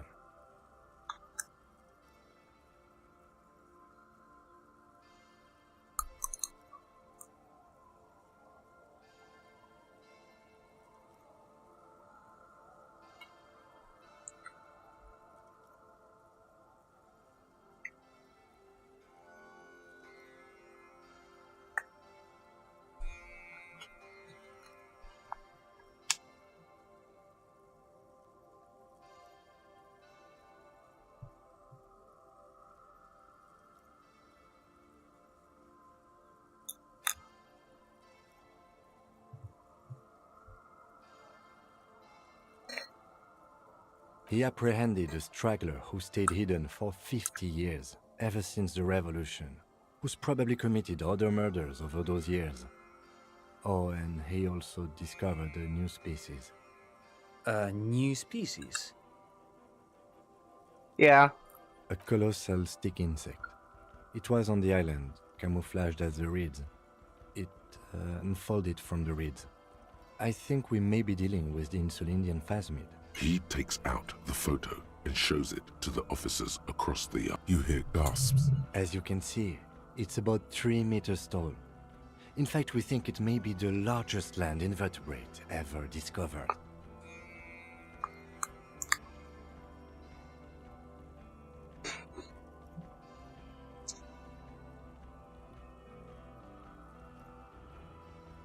Fucking hell. Is this somehow connected to the case?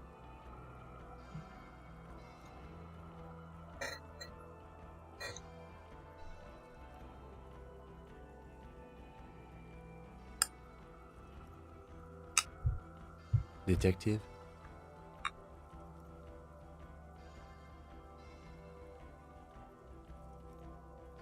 The old man was not aware of the phasmid's presence.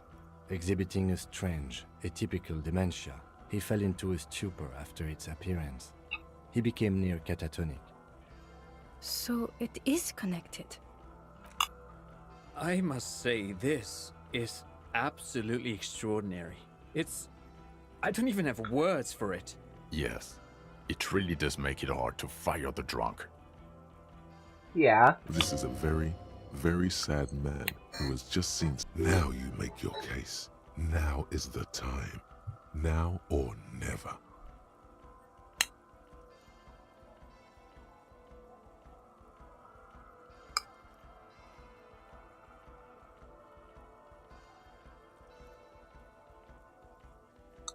Yes. Fallen through a gap in a boardwalk.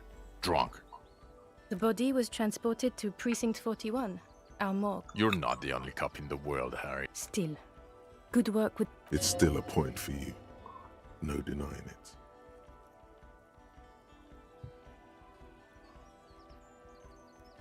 Lilianovich. A revolutionary matronym. The custom started in Grad, where they have patronyms. Krasovich, Larsovich, etc. The revolutionaries saw this as a chauvinist atavism, so they used matronyms, derived from the mother's name instead. This man's mother was Lilian. His Lilian's son, Lilianovich. The custom was overturned after the revolution failed, but not before it made it to Revachol. So, it is what a soldier of the ICM would be called.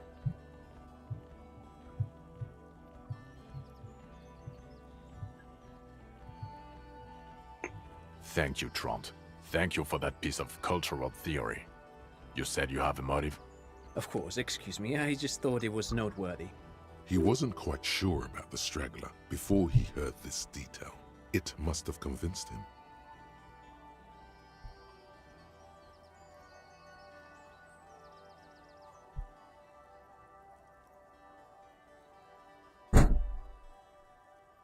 What was that? You're back.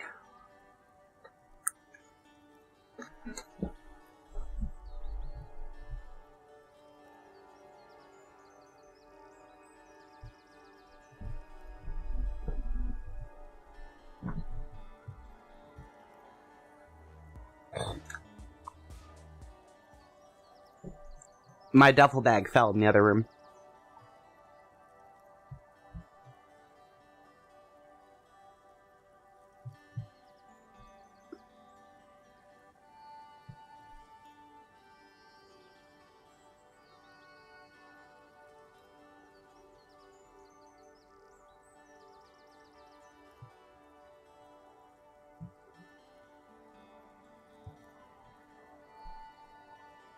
Jealousy. I thought this Lilianovich was an old man, to have been hiding for 50 years. A strange psychosexual fixation, aggravated possibly by proximity to the phasmid and its chemicals. He himself gave a political reason, said he had killed an enemy combatant. Also, we have ballistics from the gun, matching the bullet found in the dead mercenary's head, and 2 officers on the scene that Mr. Dross confessed to. It's a clean win. Oh, it's way more than that. Way more.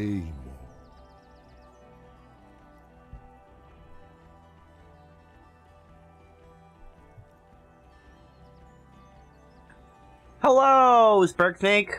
Good to see you today. Ahoy, ahoy to you.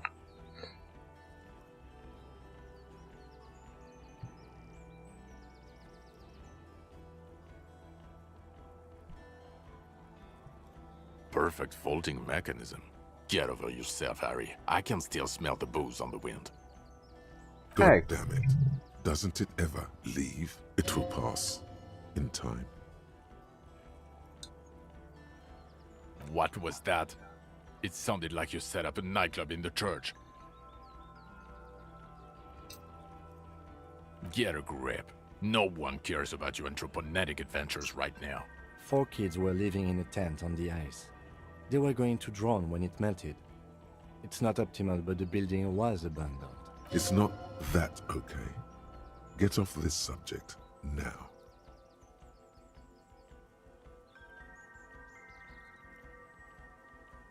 How? It seems to be ongoing. He didn't quite solve it. He cross-pollinated information between the company rep and Everhart, until the rep came to see that the Union desires war, at which... What? Hand clear the terminal?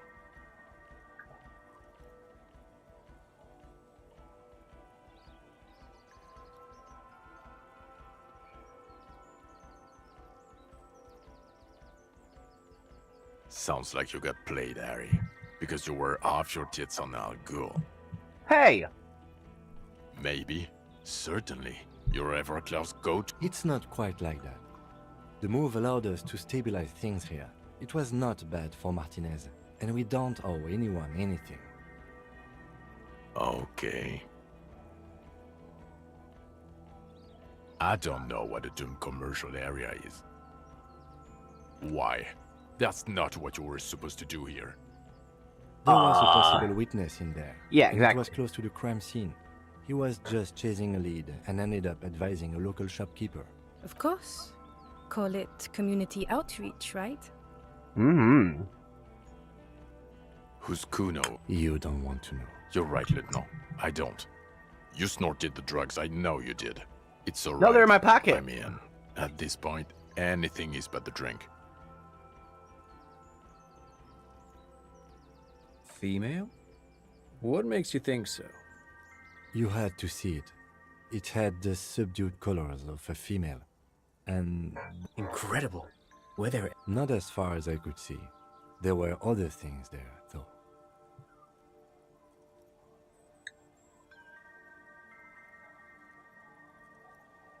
Like cephalopods? Phasmids, I think, only have nerves in their heads and abdomens, though. There is a correlation between invertebrate size and intelligence.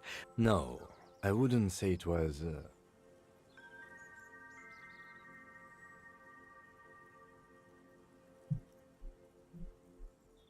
At that size, this creature would have a lot of surface area to put neurons into. It's basic geometry. As in cloning itself? What makes you think so? It told me. Interesting.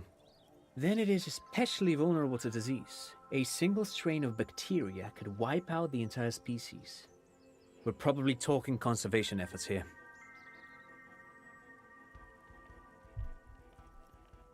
Actually, you know, this would indicate it was a male. This is far from anything in my field, but I think such nests are called bowers. They are for attracting mates. Bowers are built by males of the species who can't afford colorful mating displays physically. This one was plain colored. Of course, as I said, I'm only guessing. I didn't see it. It must be robust if it can move a whole helmet with its limbs. Yes, but also reed-colored, beige and brown, a little green on the outside. After unfolding from a single stalk, it still retained parts that looked like reed tufts on its limbs. Incredible. The PR value of this is exceptional. Carp discovers new species. Maybe even discovers the Insulindian This would really help with some of the... Absolutely, this is great. This does not say vigilante murderers to me at all.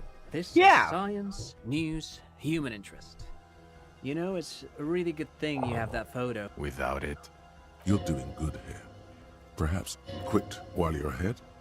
Or no, I don't want to, but you discovered a new species and solved the murder. So I have to. Jude. Yay! Agreed. The public relations. Yay! I get to keep my job. Okay.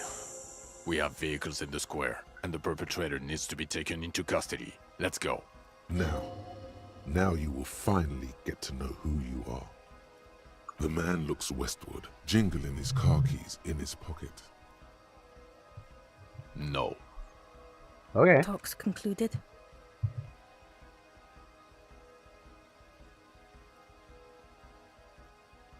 Well, first I will go back to my station and write the most detailed report anyone has ever seen. It will have to be good to cover all these. Then I will have a serious talk with my captain.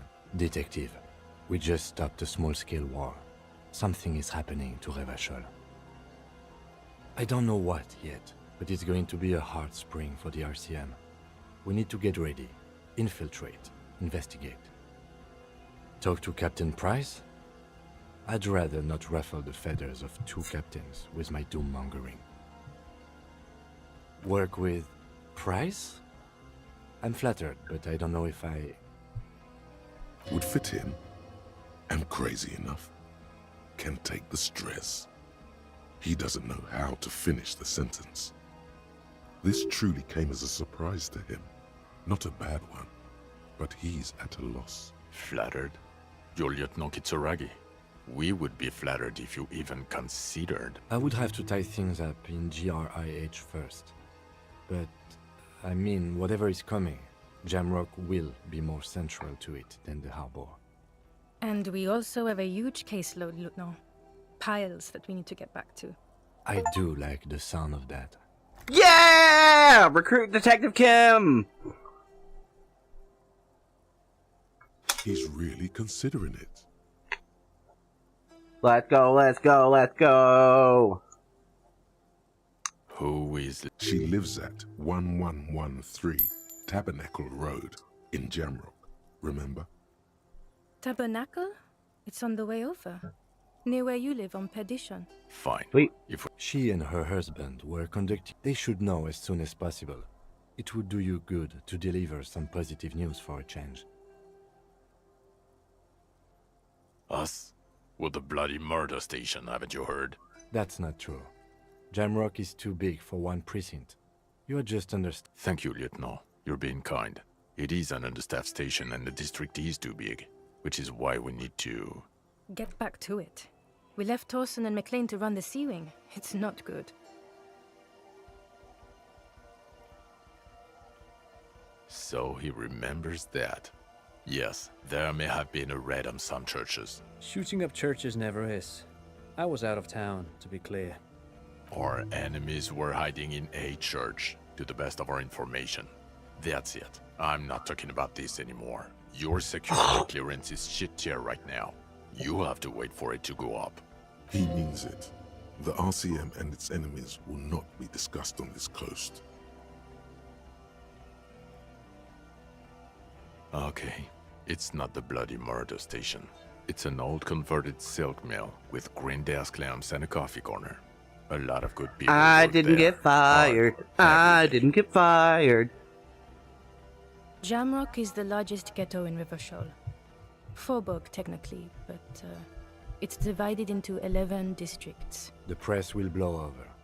Jamrock is lucky to have you. And it's up. Thank you again, Lieutenant. Good. Fuck it, let's go. Tron brought his motor carriage. It's a 20-minute drive to Jamrock. The great district hums in the falling rain. A chessboard of wooden houses, 80,000 living souls, fire traps as far as the eye can see. From Main Street to Grand Couronne, from Precinct 41 to Boogie Street, forking into the rain-swept horizon. You close your eyes and hear the dogs bark. A lone woman sits by a factory window, dreaming. I like my of psychic midnight ability to streets. hear things. On Rue de Saint-Jérôme, a square bullet slides into a square-shaped chamber. In Old South, a man without eyelids smiles. Spring has come. It's time. Torsen, Yes. McLean? Yes. Heidelstein? No. Vicmere? Yes. Dubois? Of course. Really? Nix Gottlieb looks up from the list. I hear he's quite unstable. You say that like it's a bad thing. Captain Ptolemy Price points his pen at the doctor. It's dim in his office, and the curtains are drawn. Harry's our man. He'll pull through, and when he does, he'll side with Revachol. Understood. Gottlieb returns to the list. Minnow? Of course. Wonderful. Then can we please just go back to Jamrock now? Is that the end of the game? End of the game?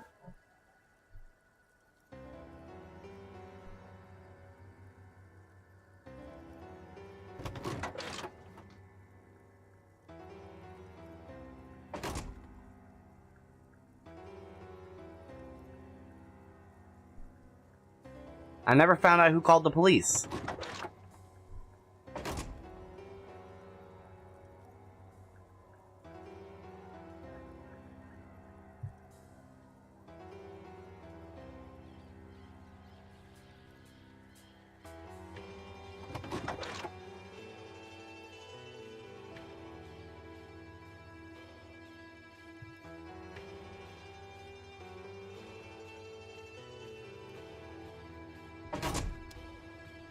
Woo!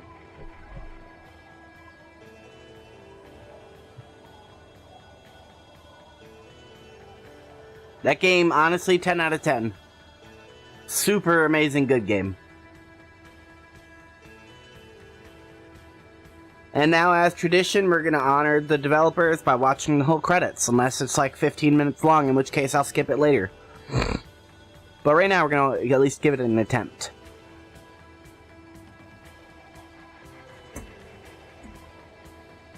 Go by what Vince tells you.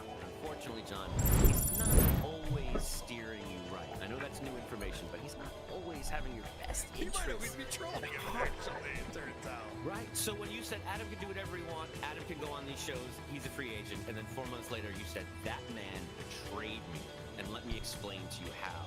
John, I don't want to I wish you the best. I want you to be happy. I can't turn it off. I know it makes me a bad dabbler, but there's something about the accent. It's where I'm from. It's something about just his family and the whole bit. I hear Lou Reed. It's the same voice. It reminds me of home. I'm sympathetic for reasons I shouldn't be. Don't take advantage of that. Well said, Adam, and thank you again for being on the show. Check out Adam on Paid by Client. Christian Blatt, thank you so much for coming on the show, my friend, and getting this birthday tribute for me.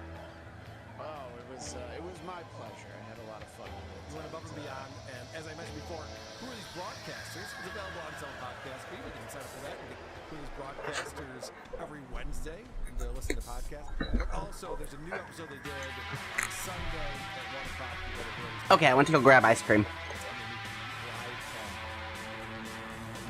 Yeah, and we had some fun over there. We had the Whistler was on the Fox Business Channel, and more Mickey Glazer telling jokes during Thursday Night Football. Eric Zane and I have fun, and that's all that really matters. And of course, my personal podcast, Blackcast, BLADTCAST. We recently had Lucy Tightbox on. We talked about Silent Night, Deadly Night 2, and the one thing that's different than when they did it on subreddit surfing is we did it on YouTube, and there were boobs there. So I think my version was probably better. And Lucy was also on an episode. I have this hot take, Carl. You haven't heard this before. I believe that Die Hard's a Christmas movie. I know this is insane, but we talked about it, and we put it out for Christmas. So she's part of the panel there. Okay. Very good, Christian. Thank you again for coming on. And Cardiff Electric, Dabbleverse.tv Place to be. is the place to be. And go to that Rumble page, hit subscribe, hit the like button, and watch Potato Soup. Do you have any episodes coming up before the end of the year? We will be doing one Thursday night. Thursday night at some point. Boxing Day in some parts of the world, it's called. But I believe in America, where you all are, not me anymore, because I left, Right. It's just Thursday night. But yes, Thursday night there will be a potato soup. Members only though. Members only. So patreon.com/Cardiff Electric for a special Thursday night potato soup. But there will be a special Christmas presentation on Dabbleverse.tv. Probably just my karaoke shit from last year. Awesome. Thanks, Promo Cardiff. code COME. Yeah, promo code. So great. Media.com, promo code COME. So great to have you back, and thanks for the games. I am just gonna let all of you guys get out of here. It's too much. Merry It's been Christmas. out for over 3 years, or 3 hours. 3 years. Feels like 3 years. Merry Christmas to everyone, guys. Thank you so much. Merry Christmas. What have we done today? Jesus Christ. We've done it all. You know, We've done it all. Yay! It's the tease. Next week's tease. We'll be back with a live episode on Saturday for all people who are on Patreon or our YouTube channel. You can watch it at 2 o'clock. It's free in the Discord. If you want to just listen audio only, we're always in the Discord as well. There's a lot of people listening to this live in the Discord right now. And we have Worst of the Year wrap-up show where all the crew get together and we go through and pick which podcast affected us the most in 2024. And so that will be what we usually do. A presentation from all of us on some of the craziest shit we found in 2024. So, looking forward to it. I'm going to play some voice notes for you guys. Please go. Yeah, it's too much. I gotta go put my kids to bed. Yeah, please do. All right. Thank you. Some of the West Coast Merry is putting Christmas. its kids to bed. Why am I stuck? You might as well just keep going until it actually turns into Christmas Eve coffee. That's close enough. All right. Merry Christmas. See you, buddy. I know. I don't understand. Please get out of here. Disco Waldo. Producer Chris, I can tell you were getting angsty over there. All right, we got some voicemails. I'm just going to play them quickly so we can find out what people are saying to us. I talk to you. You can talk to us. Carl Deluxe, man, great show Saturday. That was a fire. I did not know. It was interesting. Trucker Andy is like the Tony Montana of the Dabbleverse. That was wild. I was thinking like, stay alive, stay alive. Shout out to the translators.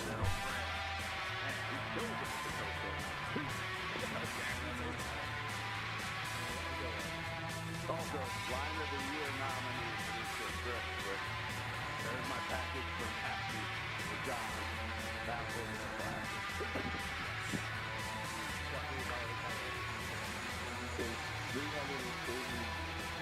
episodes, I was down at the latest picture for this week.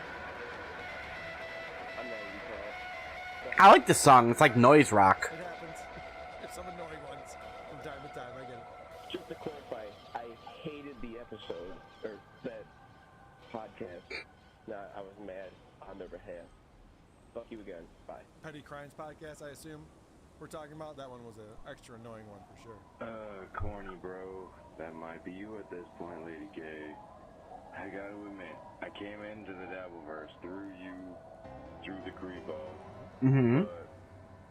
But Shit is so stale right now. You really, I mean, you got Blind Mike, who's so charming and doing the Blind Mike Project and Why Are You Laughing, and they're both great shows. Agreed. You Mhm. got Elva Reblay and Tukey, who, let's face it, has Joey C calling Big Black the N-word every week. Okay, that Yeah. was interesting. You need something. I don't know what that spark is you're missing, Carl, but God, I believe in you to find it. Thank you, bye. Thank you. well, for like 2 days, Patrick Michael was gonna sue him. I appreciate you sticking with us. Hey, Carl, Ronnie in Syracuse. Oh, by the way, love the show. Listening to the Love Line episode, and I noticed at the beginning you did your usual intro, and you introduced David Collins, and let him respond and say thanks for being here or whatever he said.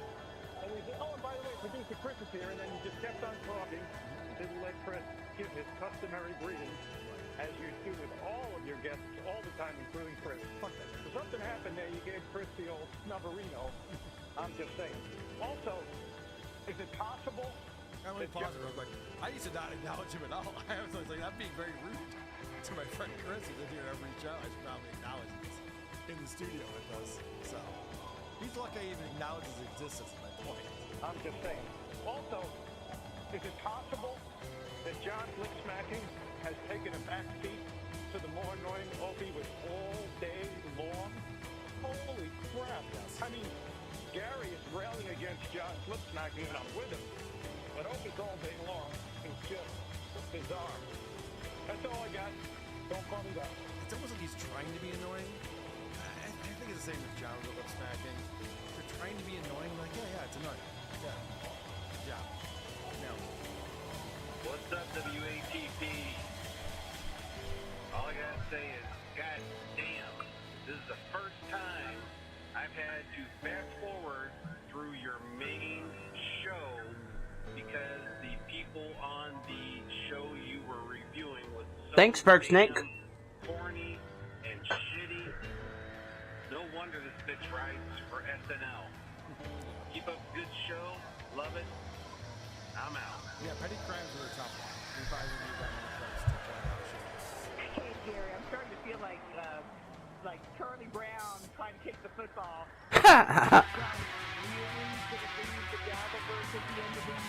No. Okay, Judy, before I answer, I'm going to put my hand on a stack of Bibles. Hold on. Okay.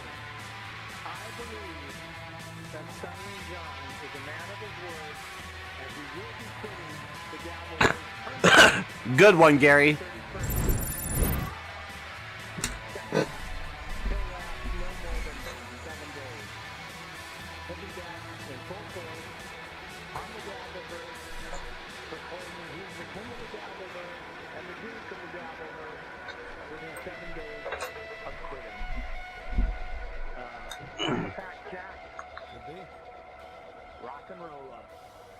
All right, looks like we're done. Sounds very plausible based on recent history.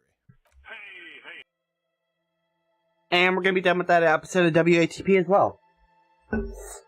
So, I want to thank everyone for joining me on this Disco Elysium journey. I'm probably going to do a second playthrough. I love this game.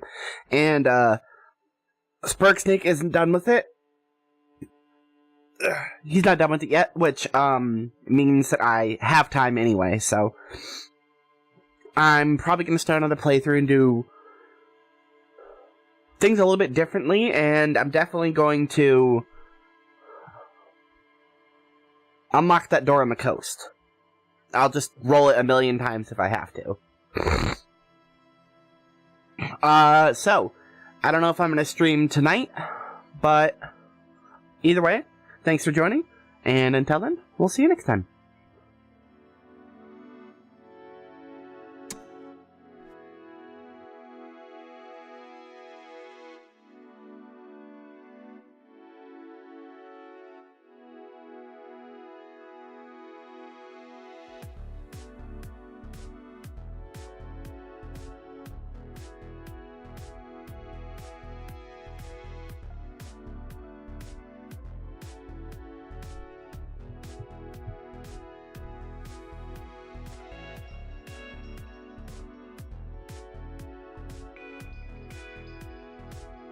And the Game Award goes to gaming or gambling.